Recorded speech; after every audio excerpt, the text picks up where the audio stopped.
Bien, bonsoir à tous. Je vais effectivement enlever, si vous me permettez, mon masque. Je suis très heureux de vous accueillir pour cette nouvelle étape de l'événement du collectif Codin. Le deuxième rendez-vous, premier mercredi du mois, First Wednesday, sur la thématique « Créer l'entreprise et le travail de demain ».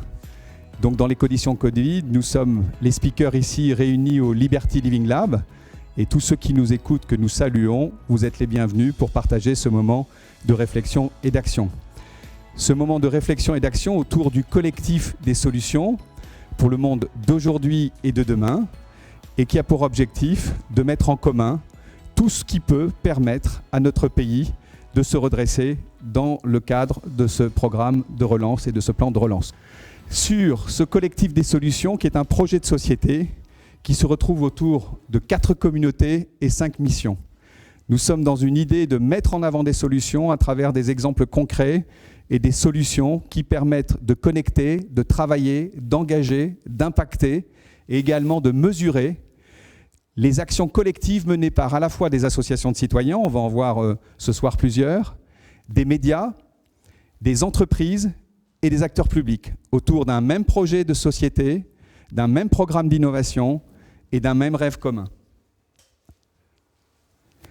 Ce rêve commun, on le voit autour d'un modèle de société qui est développé depuis 3 ans par la Banque publique d'investissement à travers des réunions de plusieurs milliers d'entrepreneurs, d'experts, de réseaux associatifs et qui définit ce projet de société autour de 9 enjeux majeurs qui nous permettent de déjà commencer à partager ensemble des mêmes éléments de langage. Ce projet de société, à travers ce programme Demain, est de manière assez étonnante, peu connu jusqu'à présent, mais prend toutes ses dimensions à travers la crise du Covid et bien évidemment à la suite des enjeux portés par tout le grand débat national. Dans ce programme, nous travaillons ce soir sur le sujet « Créer l'entreprise de demain » et le travail de demain, et qui se révèle lui-même à travers 3 défis. 3 défis que l'on voit sur l'image d'après, à travers un défi sur l'humain au cœur des transformations. On va voir que ce soir, on donne la parole à plusieurs DRH, à plusieurs entreprises qui réfléchissent sur le défi de la transformation humaine. Et puis également, à travers la data-driven company, comment toutes nos entreprises sont en train de se changer parce que sans données, eh bien aujourd'hui, c'est comme sans carburant, on n'avance plus, on est perdu. Et les manier, ça nécessite une expertise, une capacité à trouver des modèles de données, des décisions, des capacités à partager ensemble des problématiques complexes. Et puis bien évidemment, aucune entreprise aujourd'hui ne réussit seule, aucune organisation, aucune association. Et pour faire nation, pour faire collectif, il faut être en entreprise réseau. Et c'est également la notion d'entreprise réseau. Le programme de ce soir, on va rentrer directement dans les opérations et les speakers qui sont là vont pouvoir s'exprimer avec 5 minutes chacun pour montrer leurs solutions. Donc on va commencer ce soir par Philippe Darmanin. On comptait avoir Agnès Pannier-Runacher, mais elle est convoquée par son ministre de tutelle. Et c'est également le cas pour Philippe Darmanin, qui a quand même accepté aujourd'hui d'enregistrer une petite vidéo alors qu'il a dû rejoindre le ministre Le Maire. On va d'abord commencer par un mot de bienvenue du Liberty Living Lab avec Hélène qui va nous présenter ce lieu d'innovation collective qui est un lieu magnifique dans lequel Ecosys nous avons décidé de nous installer il y a quelques mois. Et puis ensuite on verra à la fois des activités associatives avec Marie-Éloi et Bouge ta boîte, très engagées, Croissance Plus avec Thibaut Becheval.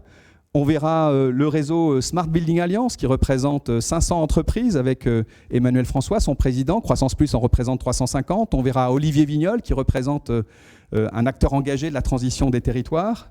On verra également des PME très innovantes comme Startup, comme Toucan Touco avec Baptiste Jourdan. On verra des grands groupes corporate comme Orange avec Guillaume Tardiveau, mais également Engie, qui représente toute cette mutation qui fait qu'il n'y a pas simplement d'un côté les startups, les PME ou les réseaux associatifs, c'est vraiment des nouvelles combinaisons autour de collectifs, autour de projets bien particuliers. C'est dans notre ADN d'Ecosys de ne pas avoir de dogmatisme sur des gros, des petits ou des moyens.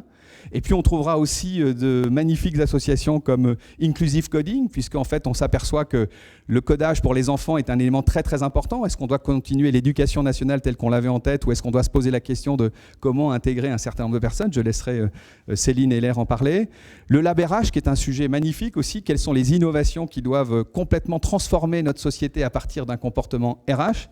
Et enfin, à la fois une start-up avec WinMind et également une entreprise qui est en train aussi de se transformer comme SNCF. Voilà le programme de la soirée. Chacun a 5 minutes. On va commencer par la vidéo de Philippe Darmanin. Non, pardonnez-moi. On va commencer par l'accueil d'Hélène Alain sur le Liberty Living Lab. Et je vous souhaite à tous une excellente soirée. Magnifique. Merci beaucoup, Pierre. Bonjour, je suis Hélène Alain, je suis directrice des programmes au Liberté Living Lab. Alors le Liberté Living Lab, c'est un lieu d'innovation qui accompagne les acteurs économiques dans les grandes transformations et les grandes transitions, les grands enjeux du monde de demain. En fait, tout simplement pour vous parler de l'entreprise réseau et de la manière dont on peut accompagner les acteurs économiques à travailler différemment, je peux simplement vous raconter très rapidement comment est né le Liberté Living Lab. En fait, en 2015, Marie-Hélène Vicaré, qui est cofondatrice du lieu, a fait un lieu prototype rue du Caire, qui est juste à côté. Et elle a travaillé avec des grandes entreprises, des startups, des chercheurs, des designers, sur quel pourrait être un lieu qui favoriserait des solutions d'enjeux de technologie d'intérêt général. Et donc, c'est comme ça qu'est né ce lieu de 1600 m² ici, où vous avez à la fois, on regroupe en fait sur le lieu une centaine de personnes qui appartiennent à des startup tech d'intérêt général, qui sont des équipes d'intrapreneurs de grands groupes, qui sont parfois aussi des chercheurs, des designers, qui sont aussi des équipes d'acteurs publics, qui viennent ici pour travailler ensemble à résoudre des enjeux d'intérêt général. Et on a aussi autour du lieu, sont passés dans ce lieu ou passeront dans ce lieu ou sont autour de nous, un collectif d'à peu près 200 personnes. Vous voyez ici, tout ceci sont des gens avec qui on travaille au quotidien. Ce n'est pas ceux qui sont passés, c'est ceux avec qui on travaille. Donc le Liberté Living Lab, peut-être pour vous expliquer la manière dont on peut travailler sur l'innovation collaborative et sur les nouvelles approches du travail. J'ai 3 exemples à vous livrer ce soir, qui sont les activités qu'on a au quotidien. On en a plein, mais il y a explorer les manières de travailler différemment. On a aussi des programmes multi-acteurs. Et puis on accompagne aussi des acteurs à créer des labs et des tiers-lieux. Alors explorer les manières de travailler différemment. On a accueilli ici pendant 12 mois l'Open Studio de RTE qui cherchait à renouveler sa manière de travailler avec des acteurs qui n'étaient pas ses acteurs internes, et en l'occurrence sa stratégie d'ouverture vers des startups tech à impact. Et en fait, ils sont venus ici, ils ont utilisé ce lieu comme un laboratoire pour regarder comment à la fois ils pouvaient tester des choses, tester des manières de travailler dans des salles différentes, tester des manières de travailler en studio, avec l'extérieur, avec des nouveaux outils. Ils ont expérimenté Slack, par exemple, pour regarder si c'était un bon outil de travail ensemble, de décision. Ils ont aussi regardé comment, ici, on faisait des eat and learn le midi, pour regarder comment eux-mêmes pouvaient avoir une programmation et inspirer leur communauté. Et donc, on les a aidés à faire des ateliers du coup dédiés à ces expérimentations en laboratoire. Et c'est vraiment ici qu'ont été créés ce qu'ils ont lancé après dans leur programme d'interaction avec des startups à impact.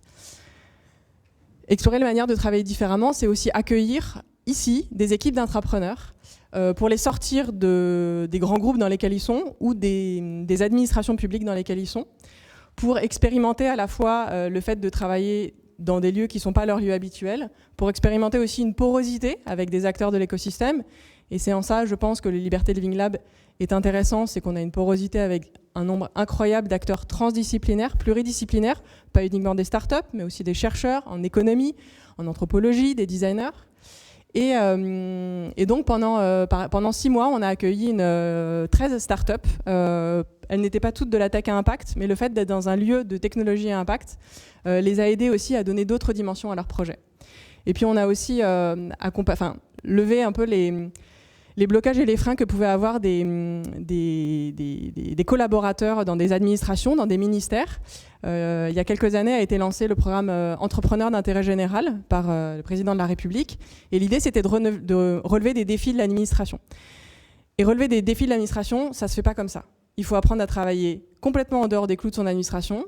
Il faut apprendre à travailler avec des acteurs qui sont technologiques, et ensuite les adapter à des contextes qui ne sont pas technologiques. Donc tout ça, le fait de les sortir de leur lieu et de les amener dans un lieu où, on va dire en forme de laboratoire, en forme de bac à sable, tout est possible, ça leur permet de prendre à la fois, de viser assez haut, et de regarder après comment on peut tricoter un avenir qui soit entre la lune qu'ils ont visée et puis les réalités du quotidien.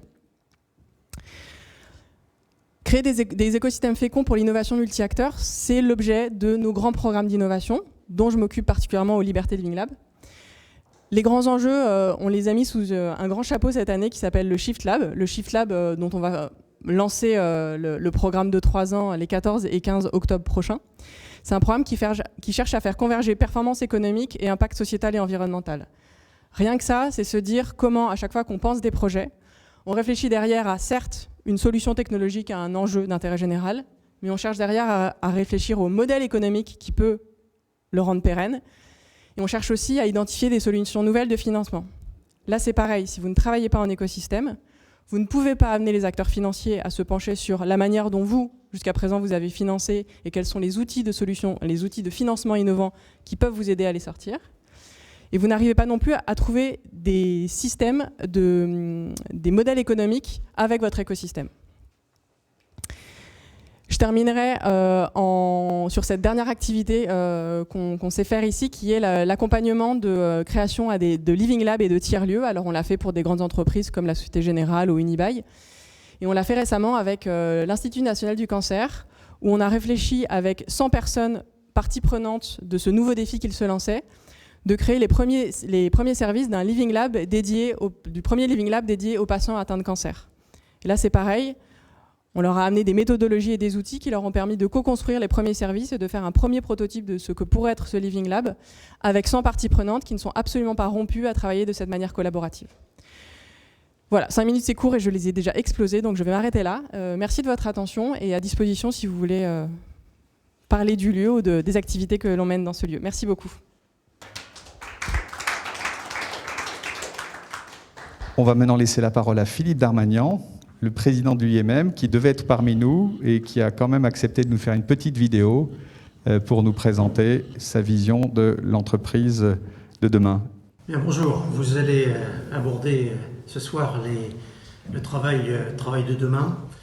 Et c'est un sujet sur lequel je travaille depuis maintenant 5-6 ans dans le cadre de l'industrie du futur, sur comment finalement les nouvelles technologies nous ont poussé à regarder le travail autrement.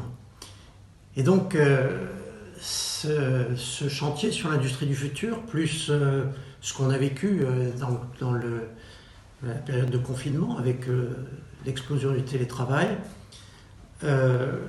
nous permettent aujourd'hui d'avoir une vision relativement élargie des nouvelles attentes par rapport au travail, compte tenu de toutes ces évolutions techniques de l'économie du futur, mais aussi les évolutions telles que les ressentent les employés et les travailleurs. Et au titre de ces évolutions, moi j'en vois 3. Il y a la première, c'est que les métiers changent. Le digital arrive et donc change les métiers profondément. Ils amènent des compétences, ils horizontalisent les métiers. Et on voit bien que dans l'industrie, un mainteneur de la sidérurgie ou de la chimie ou même de la métallurgie ou même de l'agroalimentaire souvent sont les mêmes compétences qu'on recherche. Et donc tous nos systèmes de formation, nos systèmes d'organisation du travail qui avaient tendance à cloisonner, eh bien il faut les horizontaliser et les enrichir avec les éléments qui ne sont pas seulement techniques, mais qui sont aussi ce que veulent les travailleurs. Et donc c'est les autres points, ce que veulent les travailleurs finalement, c'est un peu plus de sens dans la façon dont ils se positionnent par rapport à leur travail et même par rapport à l'entreprise. Le confinement et le télétravail ont montré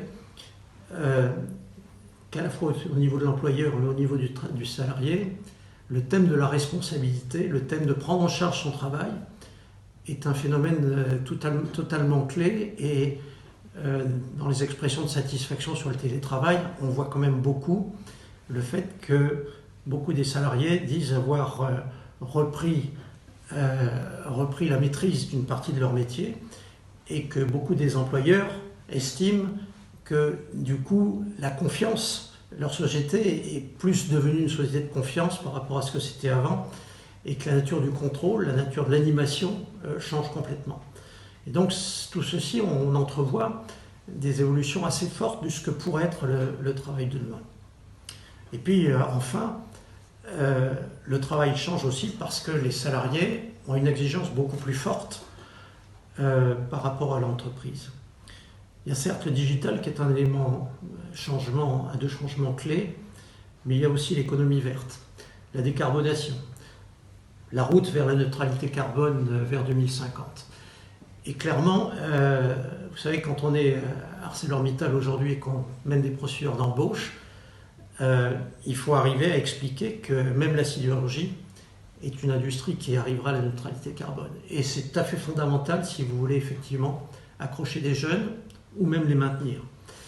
Et donc cette transversalité, cette volonté des jeunes ou des moins jeunes d'ailleurs de se positionner par rapport au business model de l'entreprise, c'est un phénomène tout à fait clé.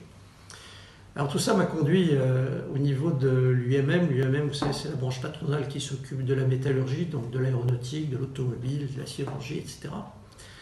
Ça m'a conduit à vivre cette période de confinement dans un dialogue social renouvelé, accéléré et étendu surtout. C'est-à-dire qu'on a commencé par traiter les questions sanitaires en dialogue social avec les syndicats pour voir que devaient être les règles sanitaires qui permettaient de tourner malgré le virus. Puis on est allé sur d'autres sujets plus classiques comme la gestion des congés. Et puis on est allé sur des sujets plus classiques, mais plus étendus quand même, qui est de savoir comment est-ce qu'on peut créer un système de temps partiel sur une période longue, puisque l'aéro est parti pour avoir une crise pendant au moins 3 ans. Et puis on est arrivé enfin à discuter avec les organisations syndicales sur le thème même de pourquoi faire une industrie en France, à quoi ça sert, comment est-ce que l'industrie en France peut stabiliser, à quelles conditions ça peut être réalisé. Et on a fait un certain nombre de demandes ensemble au gouvernement, à la fois en matière sociale, mais aussi en matière de santé des entreprises, en demandant qu'il fallait effectivement restaurer les bilans des entreprises. Je crois que c'est quand même rare que les syndicats prennent une position sur des thèmes comme ça.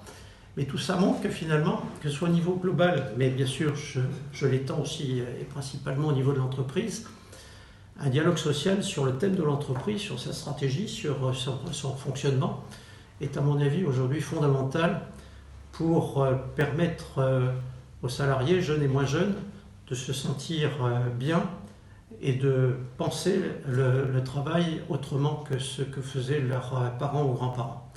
Donc voilà, je suis navré de ne pas être avec vous ce soir. Je suis malheureusement convoqué par Bruno Le Maire à Bercy, et donc sur le plan de relance justement. Mais je me tiendrai bien évidemment au courant de vos débats sur le travail de demain avec l'équipe d'Ecosys, et je vous souhaite un excellent travail. En tout cas, je suis sûr qu'il sera très passionnant. On est content de continuer cette soirée. Merci Marie. Justement avec Marie, que je demande d'applaudir et qui va nous rejoindre. Marie fait partie de ces femmes entrepreneurs qui portent haut les valeurs françaises et notamment les valeurs d'innovation portées par des femmes. Tu as créé, après un parcours de journaliste, plusieurs activités, mais notamment celle dont tu vas nous parler ce soir, qui est Bouge ta boîte, qui est un réseau magnifique de 1500 femmes chefs d'entreprise sur tout le territoire. Sois la bienvenue et nous t'écoutons avec grand intérêt. Merci Marie. Merci beaucoup Pierre. Bonsoir à toutes et à tous.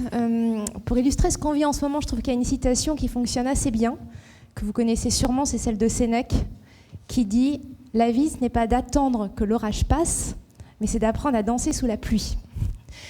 Et aujourd'hui, plus que jamais, pour passer la crise et construire le monde de demain, il va falloir sacrément apprendre à danser sous la pluie. Et ça, il faudra le faire ensemble. Et danser, ça veut dire de l'optimisme et de la joie. Donc il faut montrer, et c'est un devoir, qu'il y a un monde meilleur qui est possible. C'est aussi de l'action. Donc c'est des engagements et de l'action concrète. Et pour le coup, Code One ou Code 1 répond parfaitement à cet enjeu. Donc de l'optimisme, de l'action, et puis c'est ensemble. Parce que danser tout seul, franchement, c'est pas très efficace, c'est pas très marrant, et surtout, ça sert à rien. Enfin, ça sert moins à rien. Et par contre, il faut être ensemble. Femmes, hommes, entreprises, institutions, citoyens, associations, etc. Et d'abord, pour être ensemble, ce sont les entreprises en réseau, mettre en réseau toutes les entreprises. Et moi, ça fait 6 ans que je fais ça. Tu as présenté Bouge ta boîte. Je suis présidente de plusieurs réseaux féminins de femmes des territoires pour se lancer dans l'entrepreneuriat, qui est en pro bono, en association, et qui compte plusieurs milliers de femmes. Et de Bouge ta boîte, qui est un réseau business, qui compte également 1500 femmes. Et dans les deux, on est à peu près chacun dans une centaine de villes chacun, donc 200 villes. Et chez Bouge ta boîte, on fait 300 réunions de travail par mois. Donc 300 réunions de 25 femmes. Dans chaque cercle, il y a 25 métiers différents. Et en fait, depuis la crise, elles ont commencé, elles me disaient avant la crise, on travaillait ensemble. Et depuis la crise, elles me disent, on travaille en équipe. Ça veut dire, par exemple, au sein d'un cercle, celle qui était expert comptable, parce qu'il y a forcément une expert comptable, elle a repris le prévisionnel de toutes les autres membres de son cercle. Et elle a regardé comment le prévisionnel de crise tenait la route. Celle qui est spécialisée en communication, elle a aidé les autres à se démarquer au niveau digital. Et ça a été fait dans plein de cercles. Elles ont vraiment travaillé en équipe. On dit en Allemagne que c'est chasser en meute. On trouve que travailler en équipe, c'est plus joli. Mais le fonctionnement d'entreprise réseau est essentiel. Ce qui fait que depuis la crise, la moitié d'entre elles, des TPE, se sont formées. Un tiers a pivoté, un tiers a accru sa présence sur les réseaux sociaux. Et aujourd'hui, 91% des dirigeantes d'entreprises de Bouge ta boîte nous recommandent. 91%, c'est presque soviétique comme chiffre, mais c'est la réalité. Elles nous disent qu'on a été vital pour elles depuis la crise. Le réseau a été vital pour elles. Donc c'est mettre en lien les petites entreprises d'une part. Ensuite, c'est mettre en lien les petites entreprises avec les grosses entreprises. Je crois qu'EY est partenaire et soutient Code 1. Et pour l'autre réseau, pour Femmes des Territoires, donc pour les porteuses de projets, on a travaillé avec EY, notamment en Bretagne, qui a, via des experts, soutenu des porteuses de projets lors de réunions de travail qui ont duré une demi-journée. Dans une réunion de travail, il y avait 10 experts, une demi-journée. Et à la fin, je suis allée les voir pour les remercier en disant merci pour ce que vous avez fait, pour le temps que vous avez consacré, etc. Et ils m'ont dit, mais Marie, c'est nous qui te remercions. C'est nous qui te remercions, parce que pour nous, ça nous a donné encore plus de sens et plus d'ancrage territorial et local. Et les grands groupes, ils ont besoin de cet ancrage dans les territoires. Donc les petites entreprises et les grands groupes, les faire travailler ensemble. Et ensuite, les faire travailler avec tout l'écosystème. Pour Bouge ta boîte, on a fait un tour de France de l'entrepreneuriat féminin l'année dernière, dans 11 villes. On avait une caravane Airstream logotypée qu'on a posée sur la place de 11 mairies. Et on a fait des conférences, des ateliers business tous les jours. On a rencontré des milliers de femmes dirigeantes. Dizaines, c'est un peu trop. Mais des milliers de femmes dirigeantes. Et ce qu'on a constaté, c'est que nos dirigeantes, elles vont super bien. Nos cercles vont super bien. En revanche, ils sont complètement hors sol. Ils sont complètement déconnectés de l'écosystème. Des grandes écoles, des mairies, des CCI, des chambres des métiers, des universités. Complètement hors sol. Et ce sont, pour le coup, des écosystèmes traditionnellement très masculins. Et nous, nos cercles de dirigeantes, uniquement féminins. Depuis 1 an, on fait tout pour les connecter ensemble. Parce que ce qui va marcher, c'est la mixité. La mixité dans les territoires, on sait que c'est signe de performance, d'innovation, de mieux-être, etc. Donc, connecter les petites entreprises, les petites entreprises et les grands groupes, les écosystèmes, et puis aussi connecter les humains. Parce qu'on parlait de mettre l'humain au cœur. Mais aujourd'hui, la place des femmes dans l'économie, elle est vraiment peanuts. Elle compte pour rien. Si on regarde les chiffres, aujourd'hui, on a 42% d'écart de salaire au sein d'un couple, selon l'INSEE, en moyenne, entre une femme et un homme. On n'a que 14% de dirigeantes au-delà de 10 salariés. On n'a que 12,5% des TPE qui se financent. On n'a que 2,6% des fonds d'investissement qui sont distribués aux entreprises portées par des femmes. Et des chiffres comme ça, j'en ai des tonnes. Dès qu'on est dans des positions de pouvoir, de responsabilité, de visibilité, on n'a plus que 10 à 20% de femmes. Et j'en discutais avec Eric Orsena, qui est un très grand soutien de tout ce qu'on fait. Et il m'a dit, mais Marie, en fait, c'est catastrophique. Notre monde, il est unijambiste et manchot. C'est pour ça qu'il est bancal. Et moi, j'ai plus du tout envie d'un monde bancal. Et la relance doit se faire aussi avec les femmes. L'égalité, c'est pas secondaire dans le plan de relance, c'est pas secondaire face à la crise, c'est pas secondaire dans le monde de demain. L'égalité, elle est clé. Elle est clé, l'égalité économique, pour qu'on puisse construire ce monde. Et je vais terminer par une anecdote pour Femmes des Territoires. J'ai eu la déléguée générale il y a quelques jours qui m'a dit, Marie, tu peux pas savoir, je reviens d'un bled complètement paumé à 20 minutes d'Avignon. Elle me dit, dans ce bled, on vient d'ouvrir une coordination de femmes des territoires. On était à la mairie. Dans ce village, il n'y a même pas de bar pour fêter l'ouverture de la coordination. Il y a un bar en périphérie dans la zone industrielle. Et dans ce village de 1900 habitants, vous savez combien il y a de femmes qui veulent entreprendre ? 28. Donc est-ce qu'on se prive de cette force-là ? Ça, c'est la première question. Et deuxième question, qu'est-ce qu'on va faire chacun et chacune d'entre nous pour que l'égalité économique soit là et que le monde de demain, il soit juste, performant, innovant et équilibré. Voilà.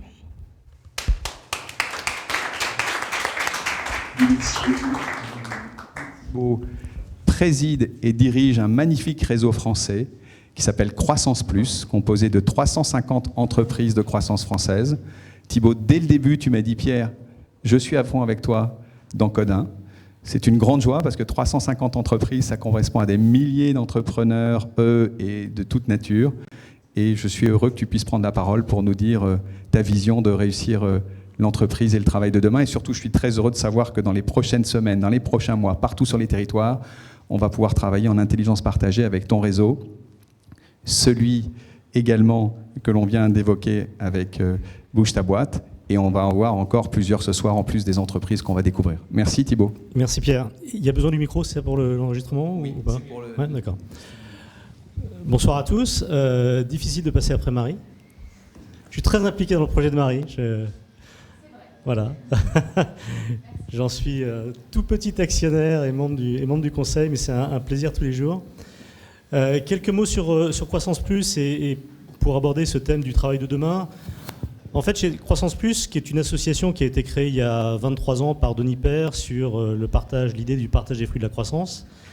En fait, on a pas mal travaillé récemment sur notre positionnement stratégique. On a défini une raison d'être qui est la suivante, qui est il n'y a pas de limite pour l'entrepreneur à résoudre les petits et grands problèmes économiques, sociaux, environnementaux qui se posent à nous.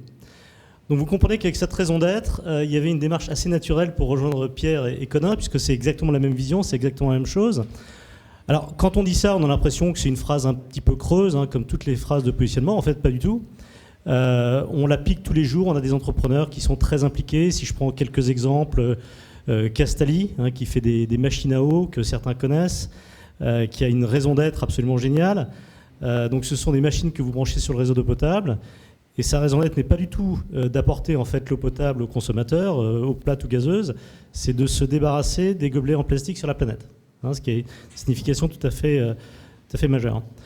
Et c'est juste un exemple pour parler un petit peu des entrepreneurs de Croissance Plus. On a trois grands thèmes chez Croissance Plus. Un, l'impact.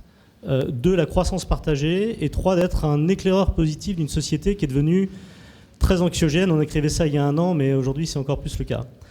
Alors, sur l'impact, on est donc très orienté sur l'impact avec une idée que l'impact, ça va au-delà de la RSE. C'est aussi le partage de la valeur. Donc, nous, on n'est pas pour une société où on a un Jeff Bezos à 150 milliards de valorisation personnelle et puis le chauffeur de VTC qui touche 3,50 € de l'heure. Et donc, si demain, il pouvait y avoir un grand concurrent d'Uber ou Deliveroo qui remet en fait une bonne rémunération du ce que j'appelle le producteur de service au cœur de son modèle, ce serait génial. D'ailleurs, si je ne faisais pas Croissance Plus, peut-être que je ferais ça et je m'exciterais sur ce projet. On peut le faire facilement, en fait. Il y a plusieurs idées. D'abord, il y a l'idée que le producteur de service peut être un actionnaire en fait, de la plateforme en mode crowdfunding. Et puis, il peut y avoir une rémunération, non pas en mode 75-25, comme c'est le cas dans les grandes plateformes, qui ont un objectif de s'introduire à quelques dizaines de milliards de valos, mais plutôt 90-10. D'accord ? Donc, ce type de modèle, c'est des choses qu'on pousse, c'est des choses, on recrute nos entrepreneurs qui nous rejoignent sur ces valeurs-là. On a d'ailleurs signé des partenariats qui, tout à fait franchement, seraient très alignés aussi avec Codin récemment. Un, avec le campus de l'inclusion. On veut en fait que nos entrepreneurs accélèrent, et toute l'idée de ces partenariats, en fait, c'est d'accélérer la sensibilisation des entrepreneurs et la transformation des sociétés. Donc le campus de l'inclusion, ça permet de sensibiliser les entrepreneurs sur acheter responsable, intégrer des gens qui viennent de la diversité ou pourquoi pas du monde du handicap. Et puis on a aussi signé un partenariat avec Tara, merci pour le petit chrono, Tara, donc tout le monde ne connaît pas Tara, mais c'est quelque chose qui est très proche de Jean-Louis Etienne, puisque je crois qu'il avait, en fait, c'est lui qui a vendu le bateau Tara à cette fondation qui a été créée par Agnès B. Et l'idée, c'est d'être un espèce comment dire, une mesure de la dégradation de l'écosystème, c'est-à-dire de ne pas faire en fait du sujet environnement un sujet politique ou religieux, mais vraiment de prendre des mesures scientifiques de ce qui se passe dans l'écosystème avec le développement en fait de l'empreinte carbone, etc. Voilà, donc même chose, ce partenariat a pour vocation à faire accélérer en fait les entrepreneurs vers la sensibilisation, alors non seulement d'eux-mêmes et de leur comité de direction, mais de tous les employés. C'est là où on s'est rejoint avec Tara, c'est qu'ils ont véritablement une idée de vulgarisation et de toucher le maximum de monde, un peu comme Conin encore une fois. Et l'idée, c'est qu'ensemble, on touche tous les entrepreneurs et qu'on les sensibilise à ces sujets de développement durable.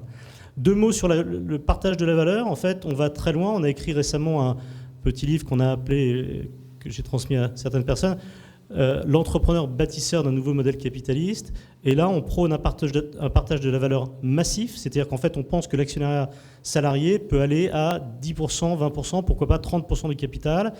Et dans la partie, on va dire, influence et lobby de croissance plus, qui est une de nos caractéristiques, on parle aux ministres et aux députés, justement, de modifications techniques à faire sur ces sujets-là pour pouvoir faire avancer les sociétés sur ces sujets. Et puis enfin, le sujet éclaireur positif d'une société anxiogène.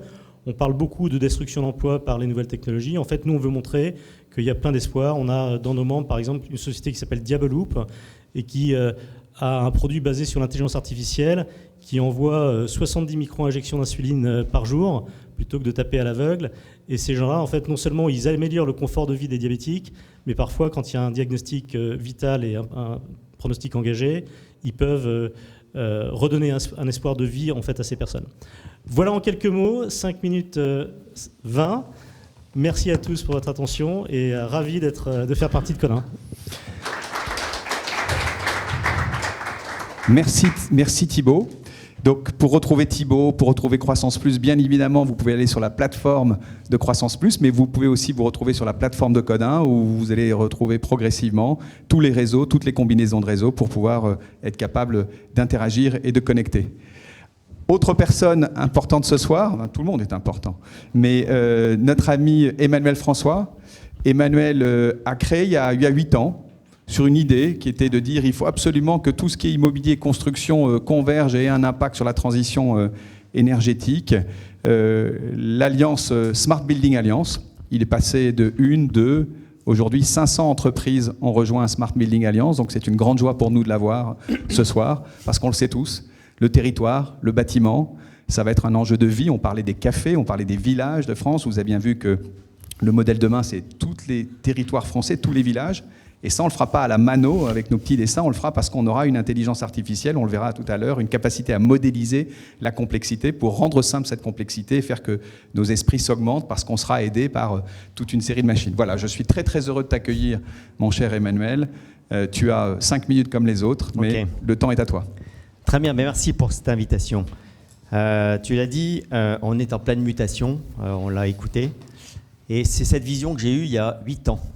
En me disant le monde change et donc il faut que je sois actif dans cette mutation. J'étais sur mon vélo au Vésinet, je me suis dit top, et maintenant tu vas prendre ton destin en main.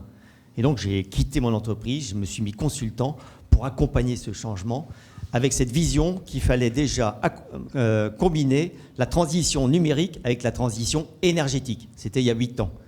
Et donc dans la foulée, j'ai effectivement lancé la SBA, qui est une association donc, qui regroupe plus de 500 membres. Mais tout d'abord, tu l'as dit, effectivement, il faut parler de territoire. Et en fait, on est en pleine mutation, on le voit bien. Cette mutation, ça touche toutes les activités humaines. Toutes les activités humaines. À commencer par le travail, on le voit aujourd'hui avec le télétravail. Et je pense qu'on est juste au début. Je lisais encore un article. Aux États-Unis, en 2027, 54% des salariés ne seront plus salariés. Ils seront en freelance. C'est-à-dire, quelque part, puisque c'est le thème aujourd'hui, c'est aussi la remise en cause de l'entreprise telle qu'elle était. Parce que le capital humain ne sera pas un capital exclusif. Ça sera un capital partagé. Et de même pour la fabrication, pour l'industrie. Mais ce n'est pas que le travail, c'est aussi l'enseignement, c'est aussi la santé, c'est aussi la culture, c'est bien sûr le commerce. Tout est en train de bouger, de se muter sous l'impact du numérique. Il faut bien le comprendre. C'est vrai qu'on le comprend un petit peu, mais c'est une mutation phénoménale que j'appelle civilisationnelle. Et quand on parle de civilisation, on voit bien que les villes, les territoires sont le reflet de ces civilisations. Les Romains ont détruit des villes pour justement imposer leur civilisation. Aujourd'hui, on est dans une mutation qui doit être douce, mais qui nécessite de repenser fondamentalement l'urbanisme. Je parle aujourd'hui de troisième révolution urbaine, comme il y a la troisième révolution industrielle. Ça passe bien entendu par repenser les bâtiments, repenser l'aménagement des territoires. Mais pour ça, il faut qu'il y ait de la confiance. Il faut qu'il y ait de la confiance parce qu'en fait, quand on parle de cette mutation, qu'est-ce qui se passe? C'est le numérique. Le numérique est au cœur de toutes les transitions. Et ça, il faut bien le comprendre parce que c'est vrai que nous, on le comprend, mais ce n'est pas évident dans la tête de tout le monde. Le numérique est au cœur de toutes ces transitions et il faut le porter. Il faut le porter notamment au niveau des bâtiments, au niveau des villes. Et il faut qu'il y ait cette confiance. D'où effectivement la Smart Building Alliance qui associe tous les acteurs, qui essaie d'associer tous les acteurs pour repenser le bâtiment et la ville de demain. Voilà un petit peu. Donc il y a beaucoup de coopération. C'est très collaboratif avec des groupes de travail. Et un des sujets majeurs, c'est comment on traite la donnée. Parce que la donnée, c'est quelque part le carburant de la société de demain, de l'entreprise de demain. Et c'est aussi parce qu'il y a cette donnée qui est transversale qu'on est en pleine mutation. Alors, simplement un petit message sur la SBA. Vous voyez, tu disais qu'on est parti de 0 et maintenant on n'est pas loin de 500. Je pense qu'on sera peut-être 600. Mais on est fondamentalement transverse. On part du composant électronique jusqu'au traitement de la donnée et on associe tous les acteurs de la chaîne de valeur, y compris bien sûr la maîtrise d'œuvre, la maîtrise d'ouvrage, mais aussi les architectes, aussi les acteurs de la mobilité, de la cybersécurité, du traitement de la donnée. C'est pour repenser ensemble cette société de demain, mais c'est aujourd'hui. C'est aujourd'hui. Alors maintenant, j'ai un message fort, puisque effectivement, on parle du plan de relance. Eh bien, je pense que dans le plan de relance, on parle de numérique, mais pas forcément avec cette vision holistique, transversale. Et ça, c'est le point majeur pour moi. Ce que je veux, c'est qu'effectivement, le numérique soit au centre des transitions. Et si on parle bâtiment, ville, eh bien, effectivement, il faut que ça soit compris. Il faut que le numérique soit au cœur de tout le plan de relance qui concerneront le bâtiment et la ville de demain. Je fais un parallèle, il y a 120 ans ou 130 ans, c'était l'électrification des villes, avec New York, qui est devenue, quelque part, en l'espace de 10 ans, la première ville du monde, et qui a illuminé, en fait, qui a été l'exemple des métropoles, et qui, encore un peu, est l'exemple. Ce n'est pas un bon exemple maintenant, parce que ce n'est pas durable. Mais aujourd'hui, justement, il faut avoir le même réflexe, et de dire, il y a 120 ans, le premier point, la première urgence, c'était l'électrification des villes. Eh bien, aujourd'hui, la première urgence, c'est apporter l'infrastructure numérique dans les bâtiments, dans les villes. Et ensuite, c'est traiter la donnée.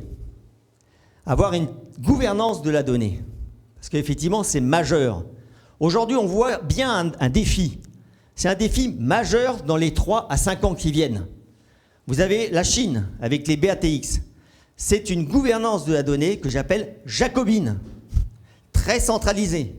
Vous avez les GAFA, c'est exactement pareil.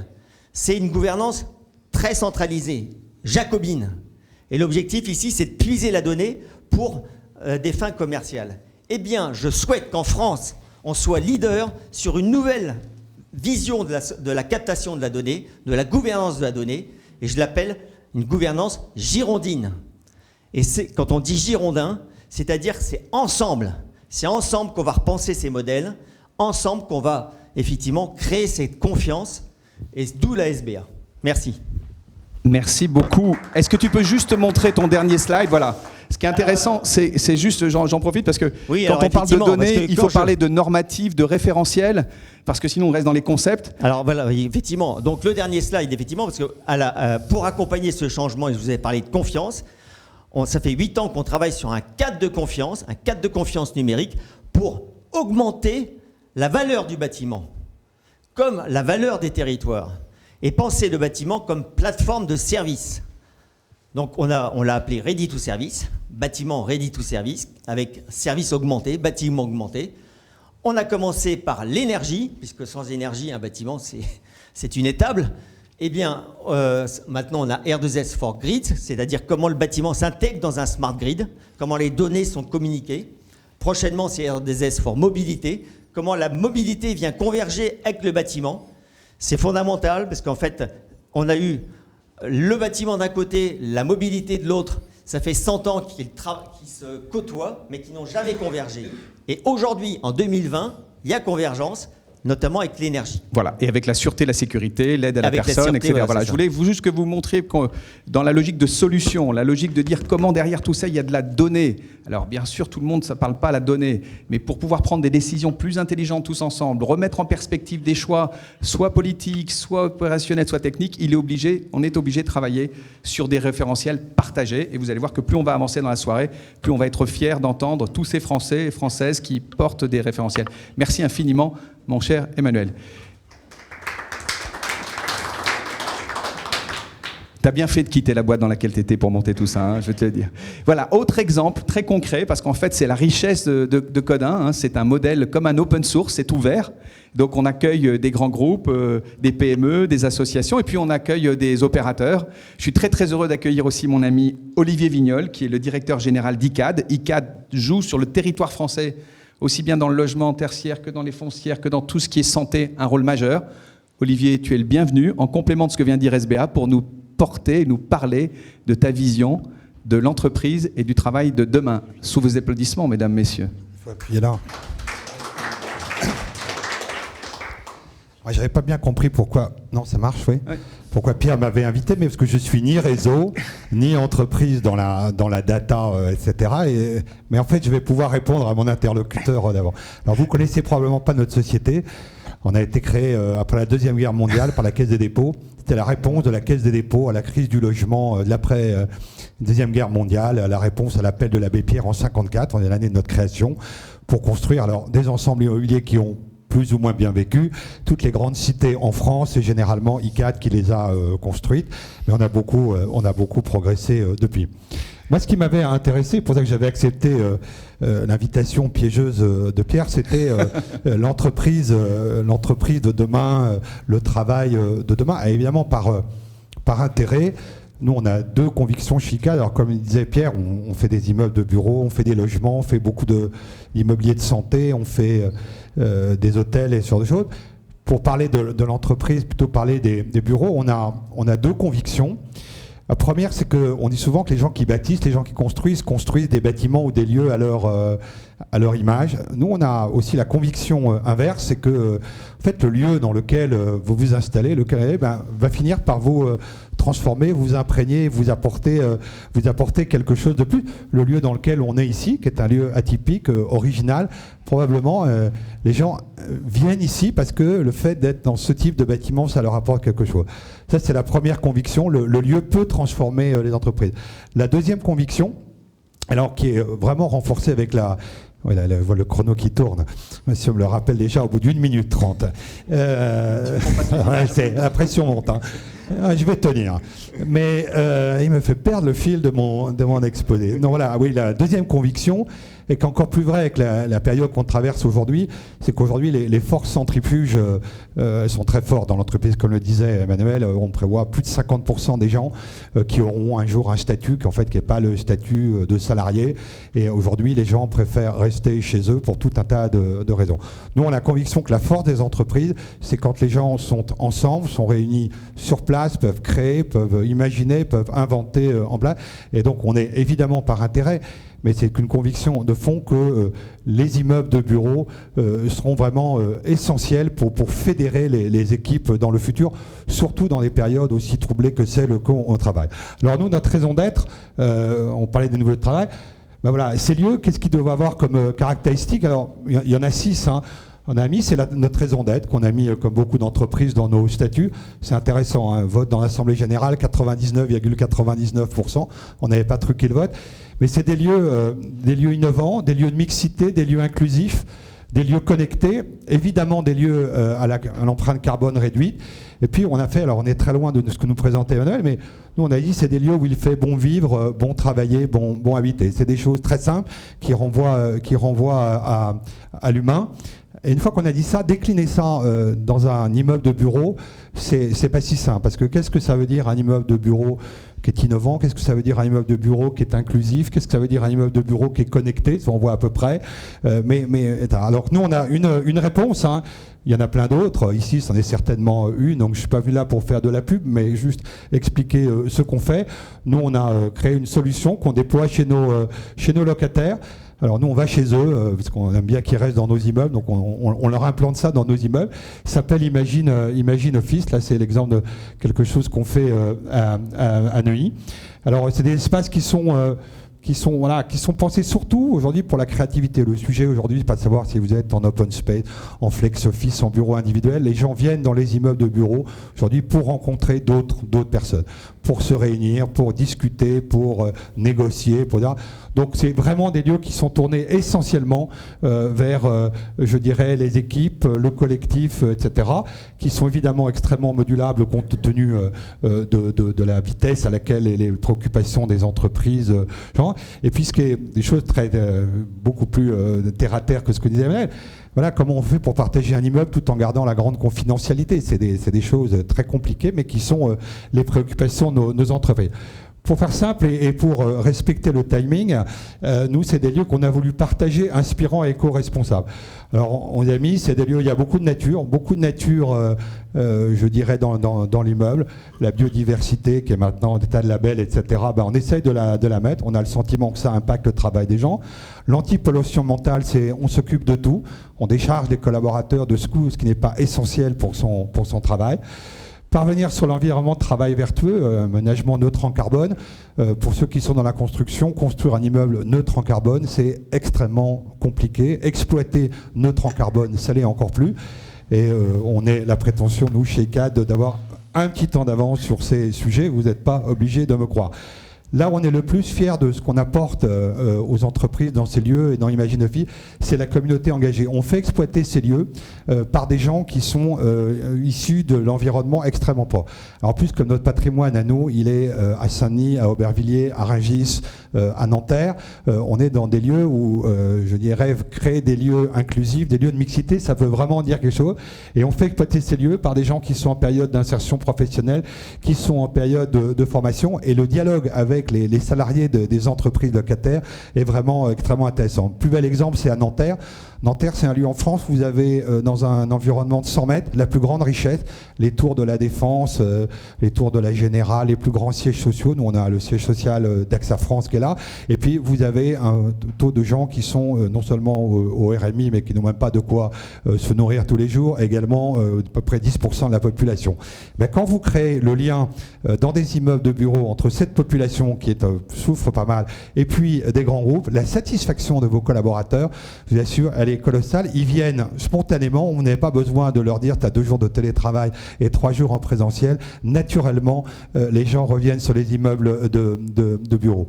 Alors, ma conclusion, pour transformer l'entreprise, transformez aussi vos lieux de travail et faites des lieux où les gens seront fiers de venir et où ils se sentiront bien. Je vous remercie de votre attention.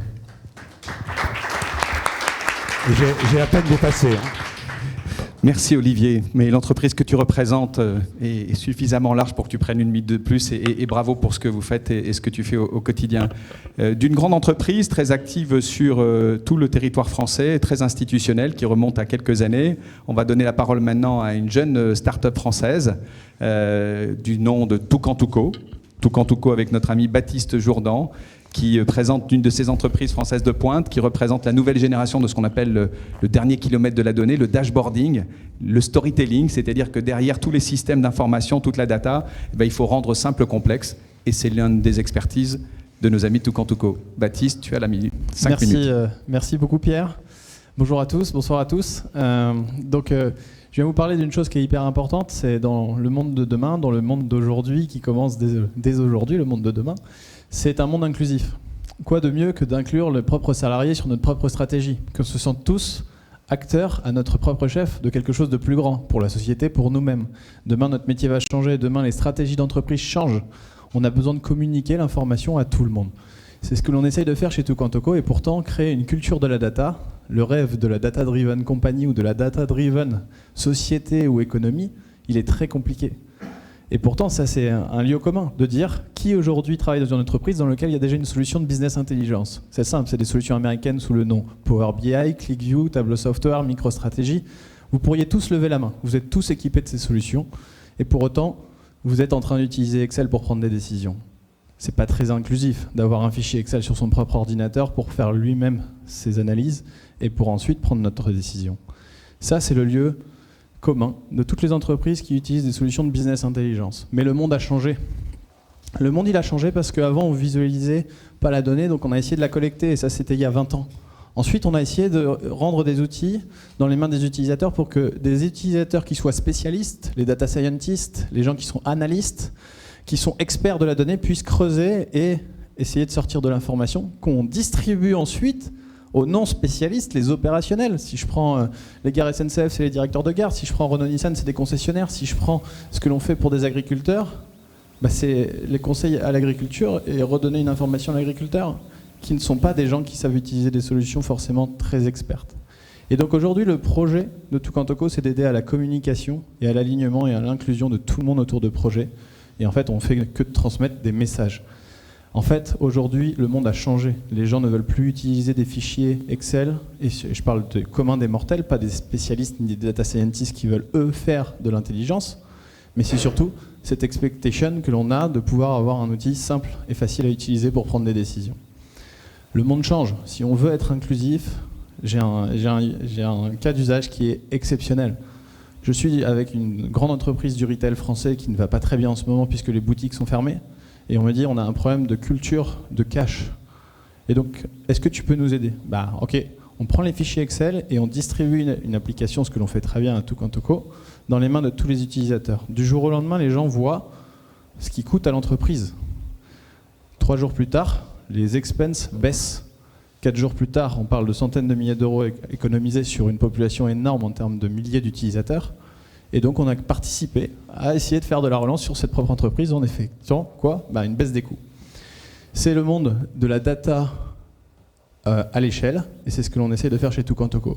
Donc, votre décision, elle est simple, c'est est-ce que vous voulez acheter encore une solution de business intelligence ? Vous en avez déjà 3-4, 100% de mes clients sont équipés. Pour autant, le besoin que vous avez tous, c'est de transmettre cette information liée à la stratégie de l'entreprise dans les mains de tout le monde. L'alignement, l'inclusion, c'est vrai pour en fait l'économie, c'est vrai pour les entreprises, publiques, privées, c'est lié à tout le monde. Et c'est ce que l'on fait chez Toucan2Co, c'est créer cette culture de la donnée à l'échelle, le data-driven journey. Et c'est ce que l'on appelle chez nous ce rêve, cette plateforme Toucan2Co. Donc c'est une solution logicielle qui vous permet de créer des applicatifs, donc des applications, de data storytelling. C'est de l'information qui n'est pas juste restituée de manière brute, qui est contextualisée, comme on prendrait un roman. On n'utilise pas le dictionnaire pour aller chercher de l'information. On préfère qu'on nous raconte ce que je dois prendre comme décision. Et c'est réel. S'occuper du dernier kilomètre de la donnée, c'est passer au-delà juste de la business intelligence, c'est savoir raconter les histoires pour aider les entrepreneurs, donc le président de la République, pour aider l'économie en général à s'aligner sur des stratégies de groupe. Chez Renault-Nissan, notre exemple, il est simple. Avant, on distribuait de l'information, d'abord sur Excel, à plus de 6000 concessionnaires sur les stocks, sur le réachat. Ensuite, ils ont essayé de le faire avec des outils de BI. Ouais, pour les plus grosses concessions, il y a des data scientists, il y a des gens qui savent analyser et rentrer dans l'expertise de la data. Et ensuite, ils ont pris Toucan2Co. Sur 8000 utilisateurs, en moins de 6 mois, on a eu un taux d'usage de 90%, qui est resté depuis 4 ans et demi.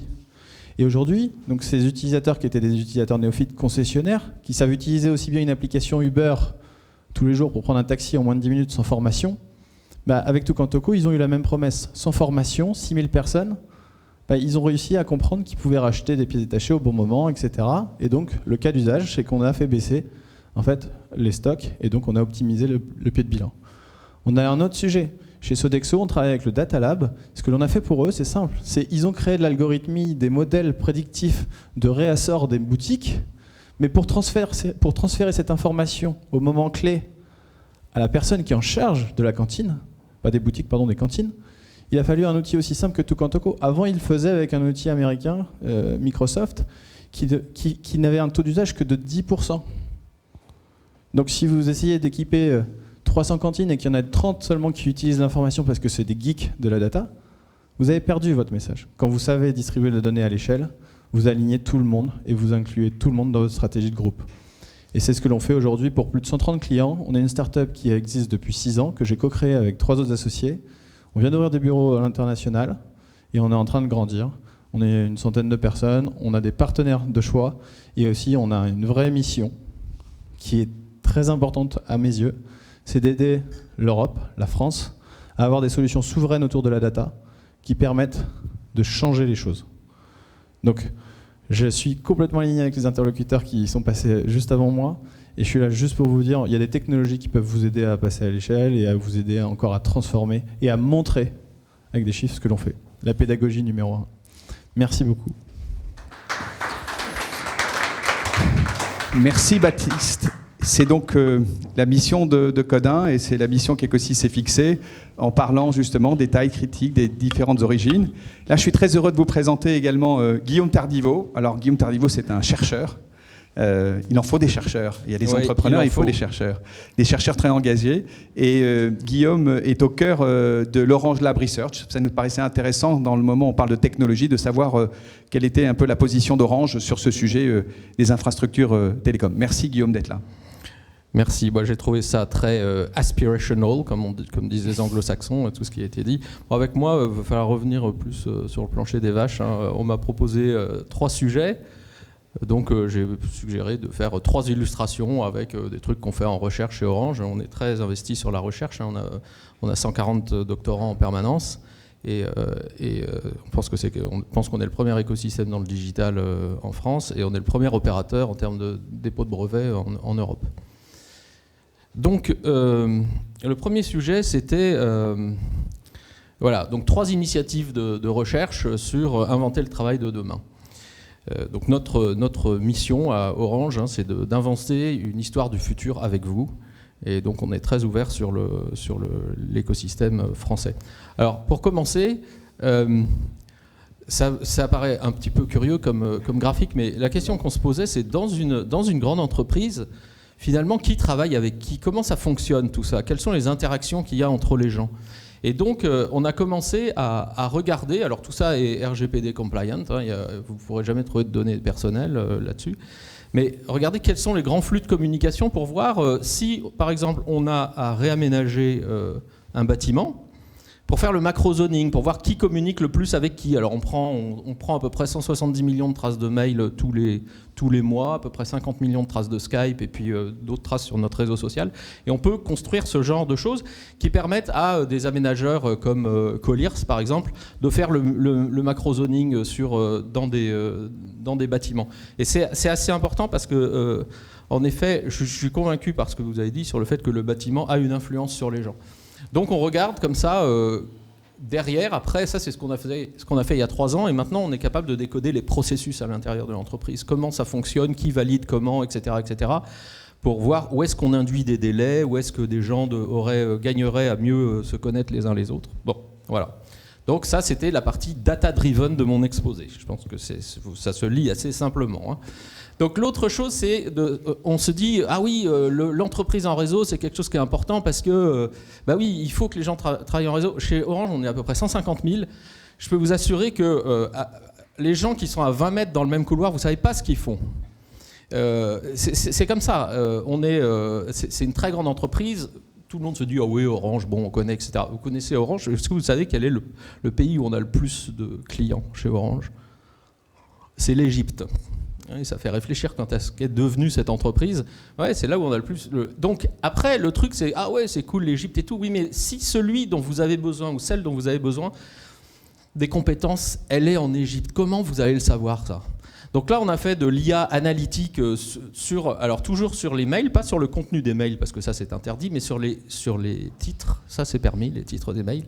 Et donc on est capable de voir quand on rentre n'importe quel type de technologie, de compétences, parce que si les DRH dans des très grands groupes, elles ont aussi le problème de « Ah ouais, mais où est-ce que j'ai des compétences en IA, en process mining, en ceci et cela ?» Et alors là, on repart, tout quant au co, là, on repart sur les spreadsheets Excel qui vont envahir toute l'organisation, parce que le DG a demandé, comme Stéphane Richard il y a 3 ans, combien j'ai de personnes qui travaillent en IA chez moi. Et, alors là, tout le monde au garde à vous, c'est la panique.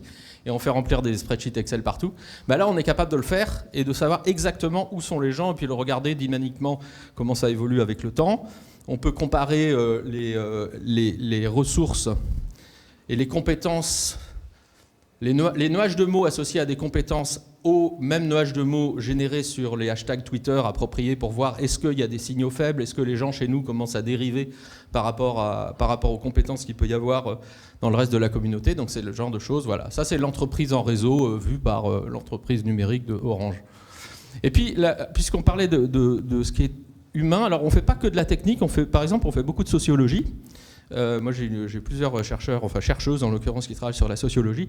Et un problème qui remonte régulièrement, c'est l'engagement des gens. Comment faire que les gens soient engagés dans une entreprise ? Ça rapporte beaucoup plus que d'avoir des salariés engagés que d'en recruter trop, ce qui coûte. Donc on s'est dit, finalement, le problème c'est que quand vous demandez à des gens, vous faites un challenge, ouais, allez, défonce-toi pour tel truc et tout, les gens s'usent avec le temps. Ça n'est pas durable, ça n'est pas tenable.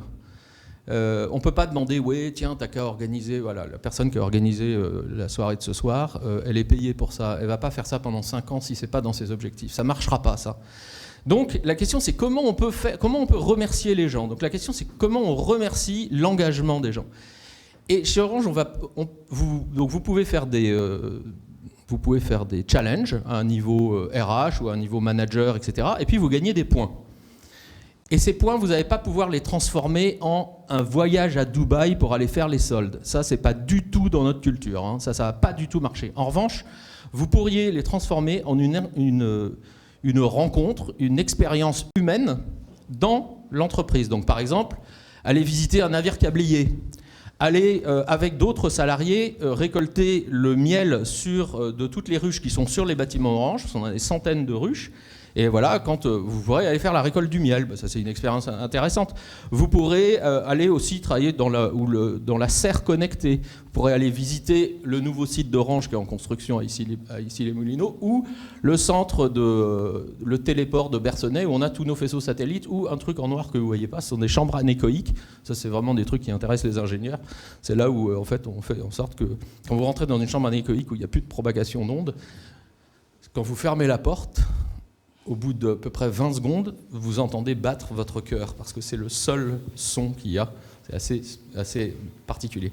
Donc l'idée, c'est de pouvoir remercier les gens en leur proposant des expériences à l'intérieur de l'entreprise ou à l'extérieur. Allez à un speech de Stéphane Richard, bon, peut-être que vous dites, ouais, bon, ok, mais il y a des gens, ils en rêvent, et ils ne le voient jamais parce que voilà, ils n'ont pas cette occasion-là. Donc c'est ça l'idée qui était derrière ce côté humain de la transformation de l'entreprise. Voilà. Merci Guillaume. Alors nous allons continuer parce que le temps passe et nous sommes très heureux d'accueillir ce soir, pour revenir sur l'aspect ressources humaines, Louis-Marie Leleuc, qui est en charge de la transformation des RH chez Engie. Louis-Marie, sois le bienvenu et tu as la parole. Merci beaucoup. Eh bien, bonsoir à tous. C'est un vrai plaisir de pouvoir partager, échanger ce projet de transformation que l'on mène en fait au niveau de la filière RH au sein d'Engie. Mais avant de le décrire plus en détail, ce projet, et de vous faire ce partage d'expérience, j'aimerais juste vous donner quelques chiffres concernant Engie qui vous permettra de mieux comprendre ce projet de transformation et peut-être d'ailleurs accessoirement mieux décrypter les articles de presse aussi de ces dernières semaines. Alors premièrement, évidemment, la première date, c'est la création, je ne vais pas m'attarder, 47, création de Gaz de France. Ensuite, les années 80, 90, avec le rapprochement des gouvernances avec EDF et la séparation des activités de production et de distribution. Enfin, 2016, un virage stratégique dans lequel Engie avait l'ambition, et a toujours l'ambition, de devenir leader de la transition énergétique. Et enfin, 2020 ou 2021, où on s'attend évidemment, comme vous le savez tous maintenant à travers la presse, à beaucoup de changements aussi au sein d'Engie. Et quand on reprend toutes ces dates, on se rend compte en fait qu'il y a une accélération en fait de ces transformations. Et ça illustre parfaitement, en fait, je pense, la vie de beaucoup de sociétés en France, ou du moins de beaucoup de grands groupes. Et ça illustre parfaitement, en fait, les défis auxquels on doit faire face et à ces changements qui deviennent quasiment permanents. Alors, est-ce qu'on peut encore parler de transformation ? Je ne suis pas sûr. Je préfère le terme évolution ou adaptation permanente, désormais. Maintenant, j'aimerais revenir sur une date. C'est 2016, pour vous donner un peu le contexte. Donc, Engie enclenche un virage stratégique majeur qui, devenant d'une société de production et de distribution d'énergie à une société de services et leader de la transition énergétique. Cela a impliqué évidemment énormément de changements au sein de l'entreprise, notamment organisationnels, avec un passage en BU géographique, 24 BU géographiques, qui devaient devenir des mini-Engie, en déployant toute la panoplie de services que Engie proposait. Et donc, dans ces premiers temps, évidemment, la filière RH a été extrêmement sollicitée pour accompagner cette transformation, ce changement organisationnel. Et pour ne pas rester inactive, elle a amorcé sa transformation digitale dans un premier temps, avec le lancement en 2016 en fait, d'un outil, d'une plateforme commune à l'ensemble des BU du groupe. Alors pour ceux qui travaillent dans un grand groupe ou avec beaucoup d'entités, etc., ils apprécieront d'autant plus d'avoir un seul SIRH et plutôt que d'avoir de multiples systèmes de paye, des multiples plateformes avec des connecteurs pour récupérer la data, etc. C'est en général l'enfer. Là, on a eu enfin un outil commun qui nous a permis évidemment d'être beaucoup plus efficace, de collecter la donnée sur une base commune, et on en a profité évidemment pour revoir complètement notre architecture data. Alors dans le cadre d'un autre très grand projet aussi pour inscrire en fait Engie dans la Data Driven Company, pour revenir sur le sujet, et dans lequel il y aura déjà 3 premiers data lakes qui vont être créés, donc un pour la finance, un pour les achats et un autre pour les RH. Et cette structure accompagne évidemment le lancement de cette plateforme. Ce projet, il a démarré en 2016, comme je le disais, et il a terminé de se déployer en 2019. Entre-temps, en 2018, pour accompagner cette transformation digitale, on a lancé un projet, et là, ça rejoint les autres thématiques de ce soir, un projet cette fois-ci centré sur le collectif, sur la filière RH. Et plutôt que de faire classiquement, je dirais, appel à des cabinets de consultants, comme on avait l'habitude de faire chez Engie, pour être tout à fait honnête, on a décidé en fait de s'appuyer sur le collectif, justement, pour conserver cette philosophie du projet, à savoir que ce projet de transformation, qui est spécifique forcément à la société Engie, devait être construit en fait par les acteurs de cette filière. Et pour ça, en fait, on a fait appel donc à notre filière. Il y a eu un travail énorme, évidemment, en amont d'interviews, d'enquêtes, pour bien cibler, bien collecter les besoins de toute la filière RH. Et à partir de ce moment-là, on a embarqué environ 350 collaborateurs RH de tous les niveaux de la filière, sur les 2500 que compose à peu près la filière RH, donc ça représente à peu près 15%, qui est un seuil correct pour pouvoir embarquer en fait, ensuite le reste de la filière. Ces 350 Transform Agents, comme on les appelle, ils ont été répartis dans 5 factories.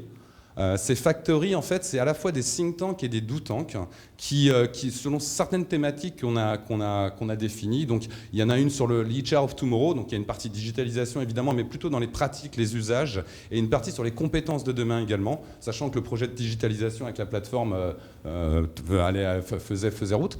Ensuite, une thématique sur l'empowerment, c'est sur notre organisation, nos méthodes de travail, etc.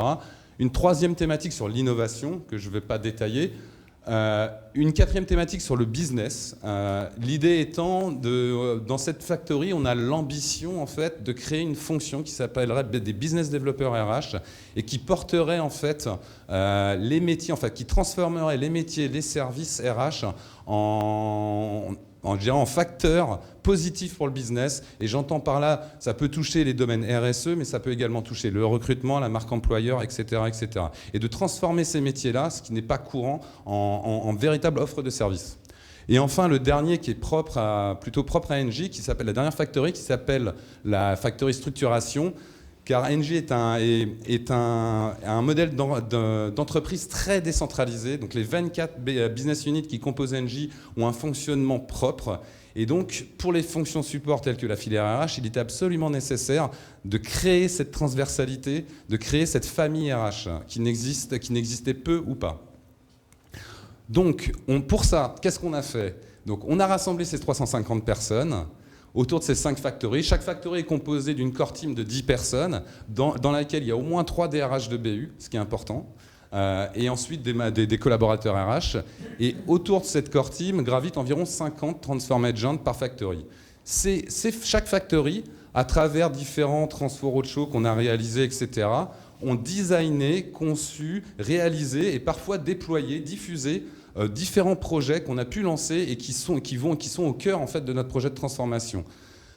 Il y a quelques exemples rapidement de projets. On a lancé un projet sur l'innovation, on a lancé des trophées d'innovation classiquement et on a été très surpris. En l'espace de 2 mois, on a récupéré 140 dossiers, d'excellentes initiatives. Donc certains vont être du coup incubés. Donc on a lancé un deuxième projet d'incubation en fait, de nos projets internes pour les diffuser, pour les déployer.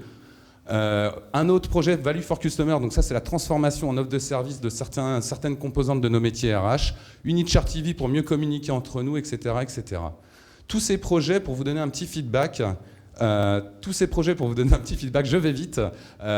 On a réussi, des feedbacks qu'on a reçus en fait, des DRH, de nos collaborateurs et des enquêtes en interne ont montré qu'on avait réussi cette transversalité. Il y a encore des difficultés évidemment à homogénéiser, je dirais, en fait, nos pratiques.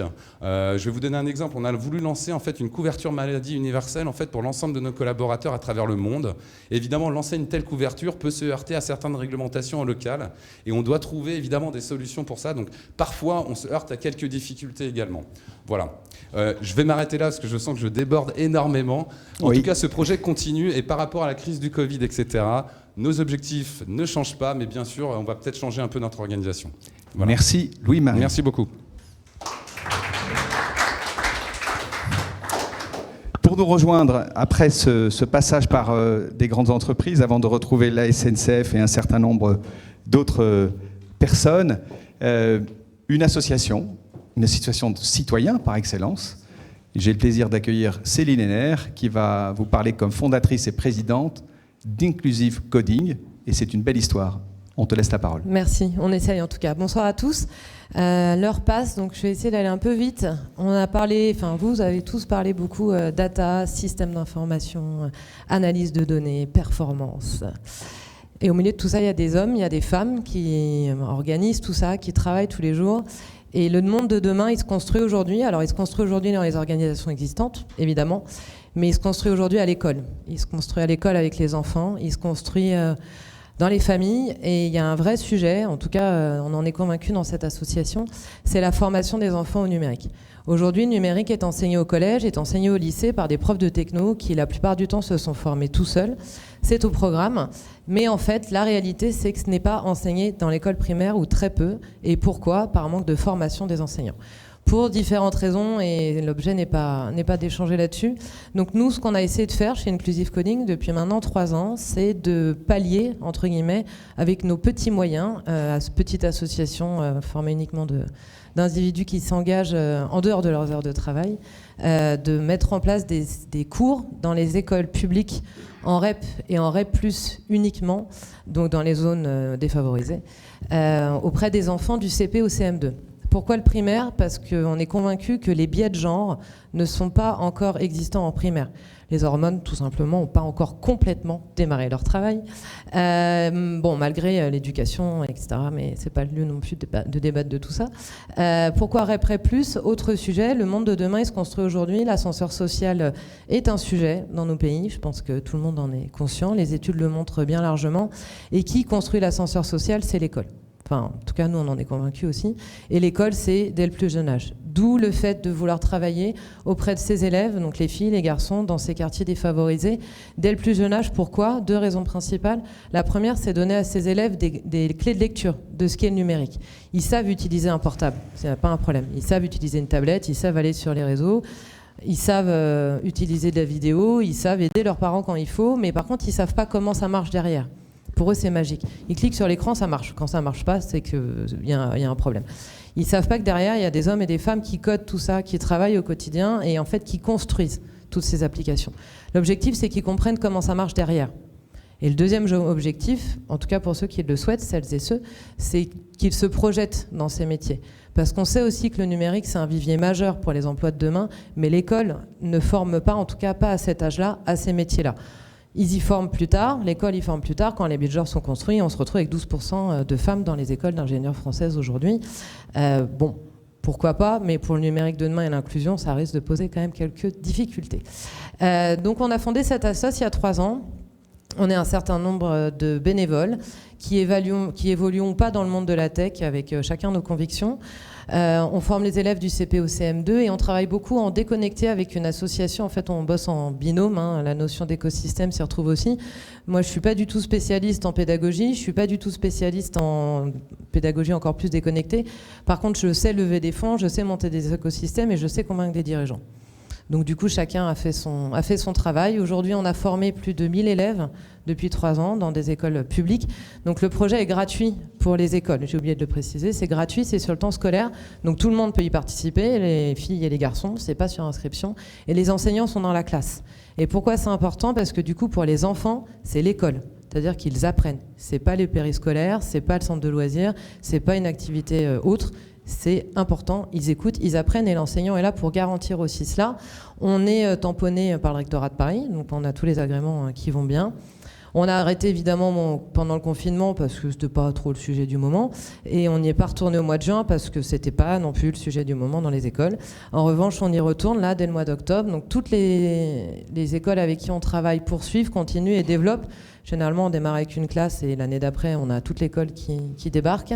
Donc plus de 1000 élèves formés, 6 classes en REP+.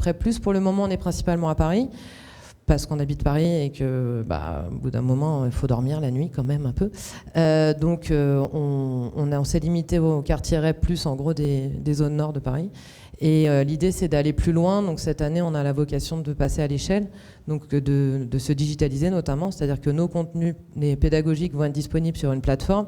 Maintenant, il faut qu'on trouve le business model autour de ça et comment faire en sorte que ce soit accessible pour former des nouveaux responsables pédagogiques, donc notamment des personnes en reconversion qui vont avoir envie de changer de vie tout en souhaitant malgré tout continuer de s'occuper de leurs enfants.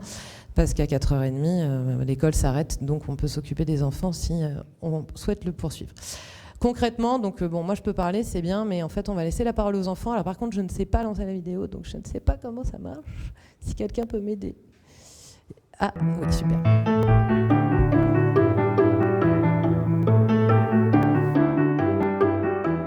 Codage, j'aimerais tellement faire ça quand je serai grande, parce que j'aime bien.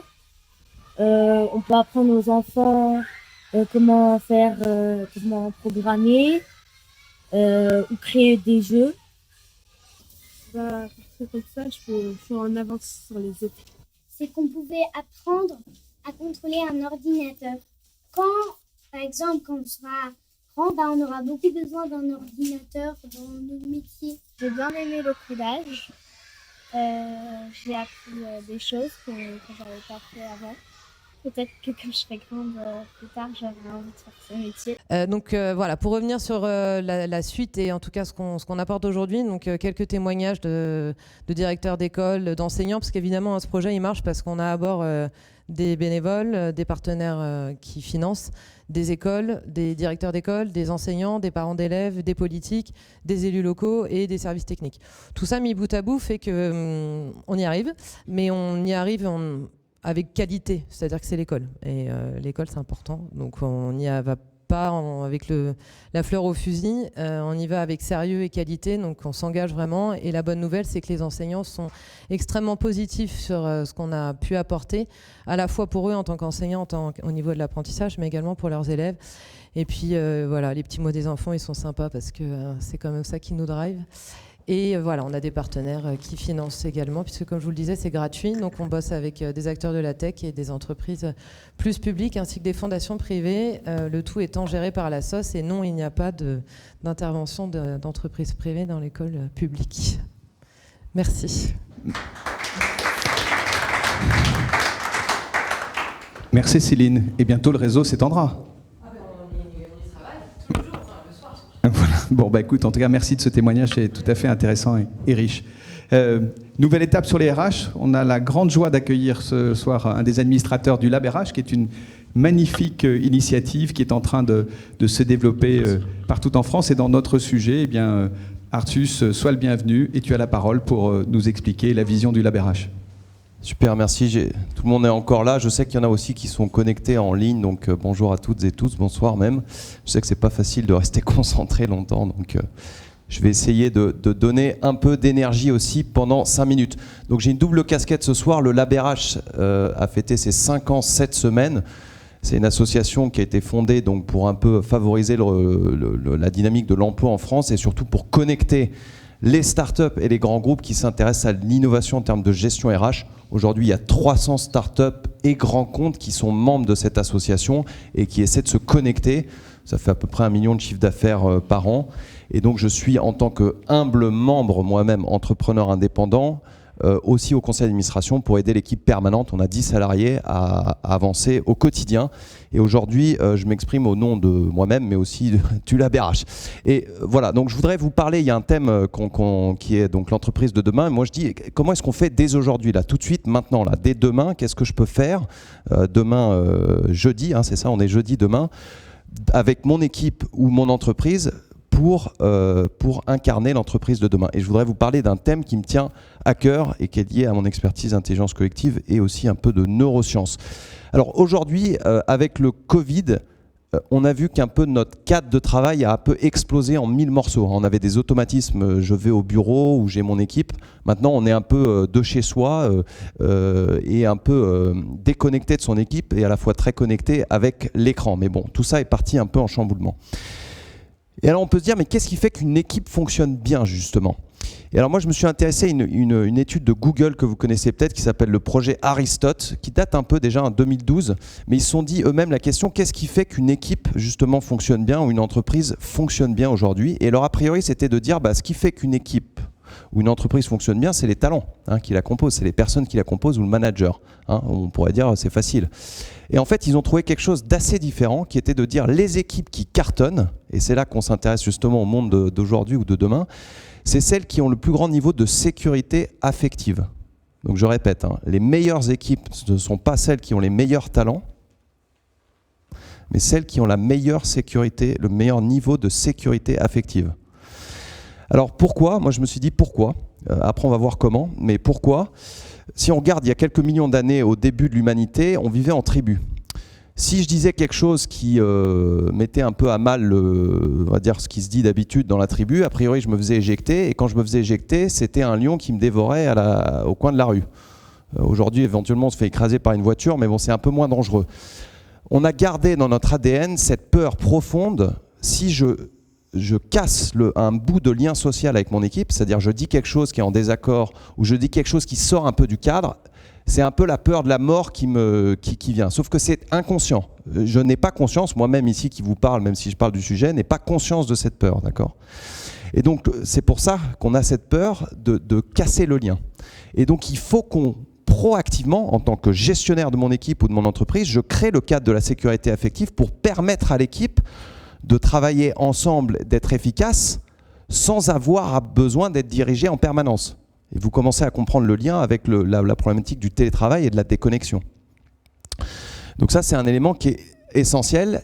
Et maintenant, la question, c'est comment ? Donc, la leçon pour aujourd'hui, on peut aller plus loin après, on pourra parler individuellement, mais affectif ok, collectif ok. Donc l'entreprise de demain dès aujourd'hui, c'est s'intéresser à l'affectif, à la sécurité affective. En tant que dirigeant, en tant que manager d'équipe, comment, c'est la question que je vous propose de vous poser dès demain, comment est-ce que je vais assurer la sécurité affective pour les personnes avec qui je travaille ? Alors, je vous donne un exemple concret. Par exemple, quand j'anime une réunion, un atelier ou mes propres équipes, on a une règle du jeu qui, pour une session même d'une demi-heure, c'est les 3 S. On s'écoute, on s'exprime et on met les portables en silencieux. Et en même temps, je demande à 2 volontaires observateurs de lever la main si on sort de ce cadre. Ça paraît super facile. Le simple fait d'avoir proposé ces règles du jeu, d'en avoir parlé avec les personnes avec qui sont autour de la table, en visio ou en personne, et d'avoir des personnes qui garantissent qu'on tient ce cadre, ça fait déjà augmenter énormément la sécurité affective. J'ai le droit de m'exprimer, puisqu'on en a parlé ensemble, je ne vais pas me faire éjecter ou je ne vais pas me faire juger, j'ai le droit d'exprimer mon idée. Déjà, je fais un énorme step. Donc ça, vous pouvez essayer dès demain, si vous voulez, par exemple. À votre façon, hein, évidemment, c'est un principe. Il y a quelques années, donc j'étais plus petit, là, 9 ans, j'ai eu la chance de grandir en Afrique. Je voudrais vous dire quel lien avec vous individuellement. Donc j'étais au Collège international, c'était génial. Là on est en 96 et alors il faut imaginer qu'en Afrique il fait très chaud, pour ceux qui ont vécu peut-être ou été en Côte d'Ivoire ou dans d'autres pays comme ça, il fait 38 degrés, 90% d'humidité. Et alors moi je dormais profondément, on avait la chance d'avoir une grande maison, hein. J'étais avec mes parents et ma sœur, c'était génial. Alors il faut imaginer, je dors profondément, il est 3h du matin, il y a la clim parce qu'il fait chaud, et sous la moustiquaire.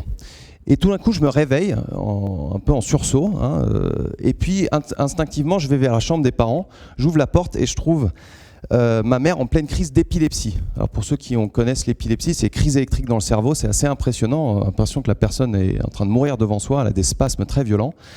Et pareil, instinctivement, je m'assis au bord du lit et puis j'attends juste que ça passe et ça finit par passer. Et puis j'apprends, alors j'ai pas appris le code en primaire, mais j'apprends quelques années plus tard à l'école que quand on fait passer un courant électrique à travers un câble électrique, ça crée un courant électromagnétique. Et quand ce courant vient taper un autre câble électrique, ça connecte les deux ensemble, ça s'appelle l'induction électromagnétique. Et c'est comme ça que fonctionnent vos plaques à induction si vous allez à la maison, et surtout sans contact. Et moi, je me suis dit, mais finalement, peut-être que c'est ce qui s'est passé entre ma mère et moi, un changement brutal de l'activité électrique du cerveau de ma mère a influencé ma propre activité électrique et m'a fait me réveiller, etc. Vous connaissez la suite. Aujourd'hui, c'est pas tout à fait prouvé. Moi, c'est ce que j'appelle les cerveaux en Wi-Fi, même si on connaît la problématique des neurones miroirs. Mais ce que je peux vous dire en conclusion, c'est que en plus d'appliquer ces règles de sécurité affective pour vos entreprises et vos équipes, il y a aussi ce que dans quel état vous êtes émotionnellement ou intellectuellement, va avoir une influence directe sur les personnes avec qui vous interagissez. Et donc, dès demain aussi, pour inventer l'entreprise de demain, dès demain, ou aujourd'hui, dès ce soir, c'est aussi de prendre du recul sur soi. Comment je me sens, moi, tout de suite, qu'est-ce qui peut-être m'affecte, et vous verrez que ça a un impact colossal. Oula, je suis allé un peu vite. Merci. Bonsoir. Une vieille photo, ça me rappelle des souvenirs. Je vais commencer par vous parler un tout petit peu des SNCF Réseau. Donc SNCF Réseau, c'est le gestionnaire d'infrastructure du groupe SNCF. C'est 53 000 collaborateurs, c'est 30 000 km de lignes exploitées. Notre métier, c'est de vendre des sillons. Alors un sillon, c'est quoi ? C'est un créneau horaire pendant lequel on peut circuler sur un morceau de ligne ferroviaire. Nos clients, ce sont les entreprises ferroviaires. Alors on connaît SNCF, mais il y en aura d'autres puisque ça s'ouvre à la concurrence. Il y en a déjà quelques-unes autres. Ce sont aussi les voyageurs et ce sont les entreprises qui nous confient leurs marchandises pour qu'on les transporte. Donc au sein des SNCF Réseau, moi je suis DRH d'une petite partie qui s'appelle les directions techniques, qui a une particularité. SNCF Réseau, donc je disais 53 000 collaborateurs, 84,5% d'hommes, 23% de cadres. Dans le périmètre dont je suis DRH, où on va retrouver l'ingénierie, la DSI, tout le pilotage de l'exploitation, des opérations, les grands projets, type EON, le Charles de Gaulle Express, et puis des grands projets techniques aussi, comme Nexteo. Le paysage est un peu différent parce que c'est 83% de cadres, et 81% d'hommes. Il y a toujours beaucoup d'hommes, même si c'est un vrai enjeu pour nous d'essayer de féminiser un petit peu cette population. Quand on parle du monde de demain, de comment on va organiser le travail, alors je vais être très pragmatique par rapport à tous ceux qui sont passés avant moi et puis qui ont parlé de grands projets. Moi, ce que je peux observer, c'est qu'il y avait des habitudes, il y avait la digitalisation qui avait déjà commencé à arriver, on parlait de transformation numérique. Transformation numérique, moi je la voyais avec deux types de conséquences. D'une part, des conséquences technologiques, et là on avait déjà une espèce de choc de culture entre des ingénieurs, parce que dans mon périmètre surtout des ingénieurs très compétents, chacun dans leur domaine de spécialité, mais formés il y a déjà quelques années. Et qui avaient une espèce de crise existentielle parce que par rapport à des jeunes ingénieurs tout juste sortis des écoles, qui savent tous coder et qui ont un niveau d'abstraction en mathématiques meilleur que les anciens, même quand ils sortent des meilleures écoles, et ben ça perturbe beaucoup les relations. Et il y a une perte de confiance en soi d'ingénieurs très compétents, très spécialistes, mais pas forcément adaptés au monde d'aujourd'hui. Et puis la transformation numérique, c'est aussi un changement des comportements. Et là, alors ça a déjà été cité, on va parler d'horizontalisation, on va parler de besoin de sens, d'accès à l'information différent. Donc voilà, ça c'était le monde, on va dire, avant la crise Covid, avec déjà des choses compliquées à gérer pour des managers et des RH opérationnels. Et puis la crise Covid, ça a précipité tout le monde dans le télétravail. Alors ça a permis d'emmener tous ceux qui étaient réfractaires au télétravail, qui croyaient que c'était le bon moyen de rester chez soi tranquille toute la journée, et ils ont pu expérimenter le fait que non, tout le monde bosse, et que même pour eux, c'était quand même assez efficace, qu'on gagnait en temps, qu'on gagnait en forme, parce qu'on était moins fatigué. Et puis aujourd'hui, là, on se retrouve dans une nouvelle période intermédiaire, où on n'a pas encore forcément déployé la façon dont on va travailler demain, avec un mix présentiel et télétravail. On se retrouve dans un no man's land un peu compliqué, parce qu'en plus on est vert, rouge, orange, rouge écarlate, et selon ces couleurs-là, on télétravaille plus ou moins. Et moi, ce que j'observe, c'est en fait que les gens ont des demandes, ont besoin d'aide sur, alors, quelles sont les activités qu'on fait mieux en présentiel? Quelles sont celles qu'on réserve au télétravail? Il y a beaucoup d'échanges, beaucoup de débats. Comment on va travailler demain? Est-ce que on partage des bureaux et puis on crée plus de salles de réunion? Enfin, voilà, plein de questions aujourd'hui qui sont vraiment au cœur de l'actualité et qui sont en train d'amener encore une évolution. Parce que je suis assez d'accord, je ne parle pas de transformation non plus. On évolue tout le temps. On a tout le temps des réorganisations, et finalement la crise Covid, c'est qu'une évolution de plus dans un monde qui était VICA depuis longtemps, enfin volatile, incertain, complexe et ambigu. Donc voilà, des managers qui ont des demandes, des salariés qui ont des demandes, tout ça est compliqué parce qu'on se cherche. Et puis on a aussi une nouvelle génération, alors moi j'ai surtout parlé des ingénieurs, c'est essentiellement eux qu'on recrute. On va en avoir bientôt qui vont sortir de leur formation, ils auront passé 1 an, voire 2, à faire des stages ou de l'alternance en télétravail, à avoir des cours en distance. Comment ils vont se comporter dans le monde de l'entreprise? Parce que eux, ils ont l'impression que ça marche très bien en étant à distance. Donc pourquoi être en présence? Et après, on a aussi des grands débats sur est-ce qu'il faut mettre sa caméra ou pas quand on fait des réunions en hybride ou en distanciel. Voilà, donc je pourrais aller très longtemps là-dessus. On a aussi des demandes des collaborateurs qui évoluent, avec des gens qui ont... Alors, il y avait l'intrapreneuriat qui se développait déjà depuis quelques années. Puis maintenant, on a de plus en plus de gens qui disent, et souvent, c'est des gens innovants, c'est des talents. Alors voilà, moi, mon job, je veux le continuer, mais je voudrais aussi du temps pour créer ma boîte à côté.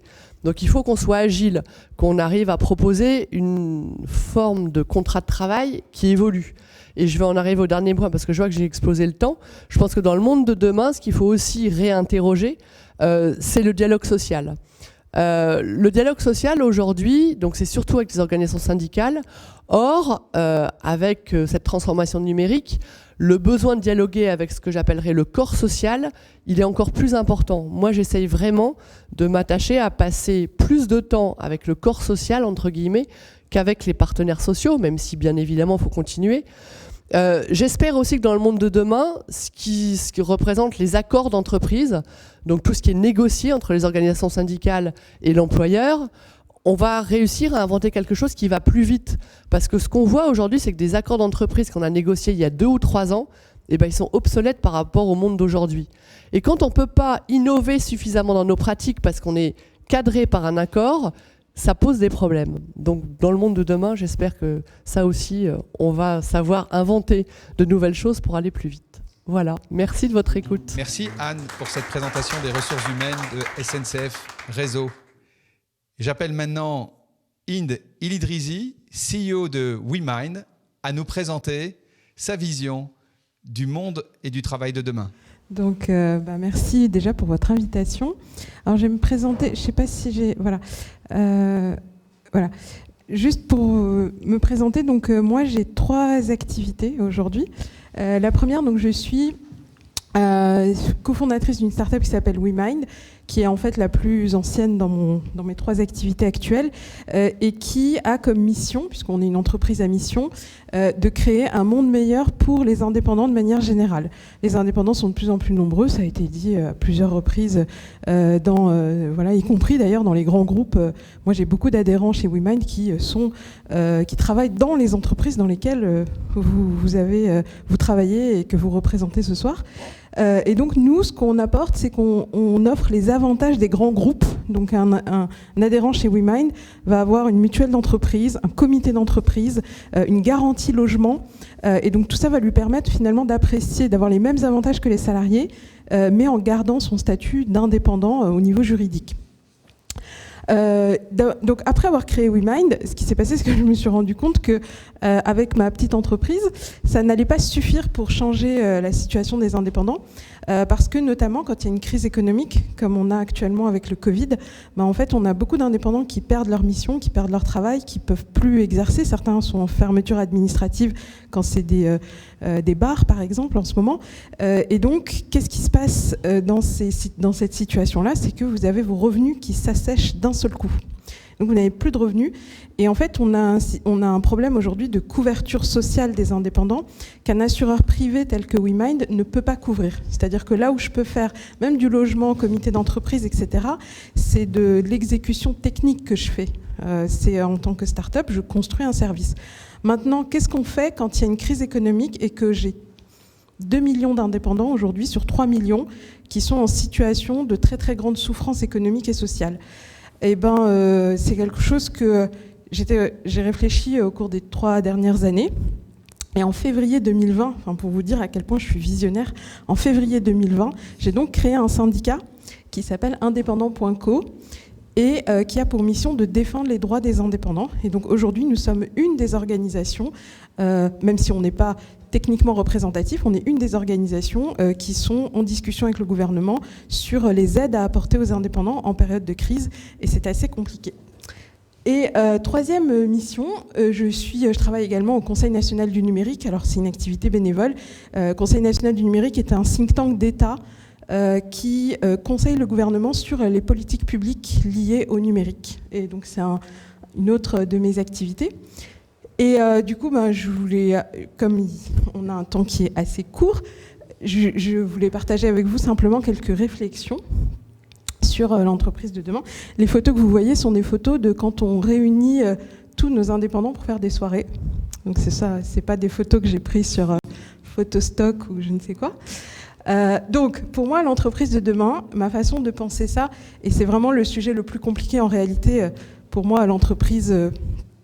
le fait de fonctionner en groupe, c'est toujours plus compliqué que de fonctionner individuellement. En fait, c'est vraiment des questions pour moi du présent. C'est-à-dire qu'on est un collectif humain, il y a des personnes, et donc la question c'est comment finalement comment on travaille ensemble. Et du coup, la façon dont j'ai conçu WeMind dès le départ, c'était avec la mission. C'était avant qu'on parle du système des entreprises à mission. C'était créer un monde meilleur pour les indépendants.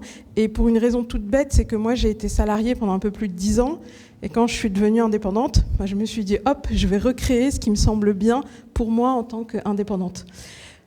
Et donc, du coup, on a répondu à la question chez WeMind, de pourquoi on est là. Et donc, notre mission, c'est créer un monde meilleur pour les indépendants. Et c'est pour ça, en fait, que finalement, ça a débouché sur la création du syndicat, parce qu'effectivement, l'entreprise ne suffisait pas. Et donc, quand on a répondu à cette question, on était très à l'aise, on n'était que 2 à ce moment-là.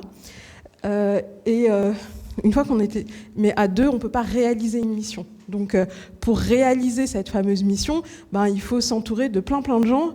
Il faut vraiment qu'il y ait une entreprise, on construit, on est des dizaines de personnes. Et la question, c'est comment on réalise sa mission. Et là, c'est là que les problèmes commencent. Enfin, pour moi, en tout cas. Et c'est là que ça devient un peu plus compliqué. Et donc, la première chose, ça a été... Enfin, la première chose... En fait, en y réfléchissant, c'est venu au bout d'un moment, c'est qu'on devait définir nos valeurs et notre culture. Parce qu'une fois qu'on a dit qu'on voulait créer un monde meilleur, en réalité, au quotidien, en vrai, c'est plus compliqué que ça. Parce que quand on se met, par exemple, je me souviens quand j'étais avec Michael, mon associé, dans nos 2 premières années de travail, on a commencé à se disputer assez souvent. Parce que créer une entreprise, en vrai, c'est difficile. Et donc, on veut créer un monde meilleur. Et puis, en réalité, dans le présent tout de suite, on a tendance à se disputer. Et donc, on a dû définir nos valeurs. Et donc, par exemple, notre valeur phare, la première valeur, c'est la bienveillance. Et donc, quoi qu'il arrive, même si on est fâché, si on est stressé, si quoi que ce soit, en fait, on dit à la personne, là, tu n'es pas en train d'être bienveillant. Du coup, on reprendra cette discussion quand tu seras bienveillant. Et donc, par exemple, ça, c'est une valeur phare. Et donc, c'est une des choses qui nous aide, nous, à avancer aujourd'hui, c'est de nous dire, à chaque fois qu'on a une difficulté, comment on fait pour être bienveillant ? Ensuite, dès qu'on travaille dans la technologie, moi, je trouve que c'est difficile de... même si on veut créer quelque chose qui est humain, et tout le monde veut créer quelque chose qui est humain, dès qu'on travaille dans la technologie, on a tendance à se laisser emporter. À un moment donné, on est en train de faire une start-up, et puis on oublie un petit peu que non, tout ça, c'est quand même au service de l'humain. Et donc ça, c'est un truc qui, moi, au quotidien, je suis toujours en train de me dire comment je fais pour finalement... On est tout le temps entouré par cette technologie, comment je fais en permanence pour revenir à l'humain. Et ça, c'est la valeur, on va dire, c'est la boussole, en fait. Et puis, et ce qui m'aide aussi, c'est qu'aujourd'hui, on est une quinzaine dans l'entreprise. Et donc, je dis aux autres, si vous me voyez en train de dériver, ramenez-moi dans le droit chemin. Et ça, c'est un système qui fonctionne bien parce que quand il y en a un qui déraille, les autres sont là pour lui dire, attends, non, dans nos valeurs, on a dit que c'était pas ça. Et du coup, ça crée un autocontrôle dans l'entreprise. Ensuite, il y a comment concilier l'argent et l'humain. Donc moi, je travaille dans une entreprise, je vous ai dit une quinzaine de personnes. Et donc, quand je travaillais dans une très grosse boîte, je gérais des gros budgets, mais c'était pas vraiment les miens. Bon, c'était pas si grave. Mais quand on crée une entreprise et qu'on a des salaires à payer à la fin du mois et que les choses, elles sont pas toujours simples, et en fait, même si on a des valeurs humanistes, etc., en fait, le sujet de l'argent, dès que le sujet de l'argent arrive, en vrai, la vie, elle est un petit peu plus difficile. Et donc là, c'est pareil. À chaque fois que je me dis, j'ai des problèmes d'argent, des problèmes d'humain, là aussi, il faut revenir toujours à la culture, aux valeurs et à la mission qu'on a décidé dès le départ. Donc, moi, je connais pas vraiment l'avenir. C'est juste que dans toutes les actions que je mène, j'essaye de me dire je veux un monde meilleur, je veux que ça soit pour les gens comme moi, et je suis prête à faire des efforts, parce que je sais que quand on travaille, on a toujours des choses qui vont venir nous dérailler de la mission ou des grandes valeurs qu'on s'est fixées, et j'essaye du coup de me dire, les quelques règles de base que j'utilise. J'ai terminé dans 10 secondes. Donc je voulais juste vous partager, dernière chose, des gens qui m'inspirent et que je suis. La lecture du livre de Frédéric Laloux, je pense que tout le monde la connaît dans le monde des RH, mais c'est vraiment un livre où, quand je l'ai lu, je me suis dit, enfin, j'ai compris ce que signifiait être une entreprise à mission et comment on pouvait le mettre en place concrètement. Donc ça m'a vraiment beaucoup inspiré. J'ai lu aussi Sapiens et Homo Deus de Yuval Noah Harari, et pareil, je me suis dit, je viens de comprendre quelque chose. Et je suis aussi une newsletter qui est beaucoup plus récente, qui s'appelle Nouveau Départ. Et donc ça, ce sont des choses qui m'inspirent pour construire la suite. Voilà. Merci beaucoup, Inde. Merci beaucoup pour ce témoignage. Parfait. Nous avons fini dans quelques secondes, juste pour vous donner des nouvelles de ceux qui nous rejoignent. Donc ils sont de plus en plus nombreux et je tiens à les saluer. Mais également pour vous tenir au courant derrière la montée en puissance de la plateforme sur laquelle vous retrouverez toutes les solutions qui sont en train de monter en puissance au niveau national sur la plateforme qui a été développée par Bichec et qui nous permet de pouvoir interagir et monitorer et modéliser tous les projets et toutes les données qui sont derrière le programme Codin. Vous donnez rendez-vous avec des prochains événements qui vont se tourner et se trouver partout en France dans les prochains jours, avec notamment un très important qui va avoir lieu lundi. Dans Codin, il y a notre partenaire Reporters d'Espoir qui lance lundi la France des solutions, lundi 12 octobre, avec 50 médias partenaires et avec la capacité à mobiliser dans la transformation de nos sociétés, pas simplement les réseaux associatifs, les entreprises, acteurs publics, mais les médias eux-mêmes comme un élément clé de la transformation de notre société. Et puis demain, également, la finale du Cleantech Open, où plus de 44 finalistes se retrouveront pour trouver 9 lauréats et représenter la France au niveau européen. Voilà, merci d'avoir passé cette soirée avec nous, merci à tous ceux qui étaient en ligne, merci à tous ceux qui étaient ce soir ici, et puis à très bientôt sur les lignes de Codin.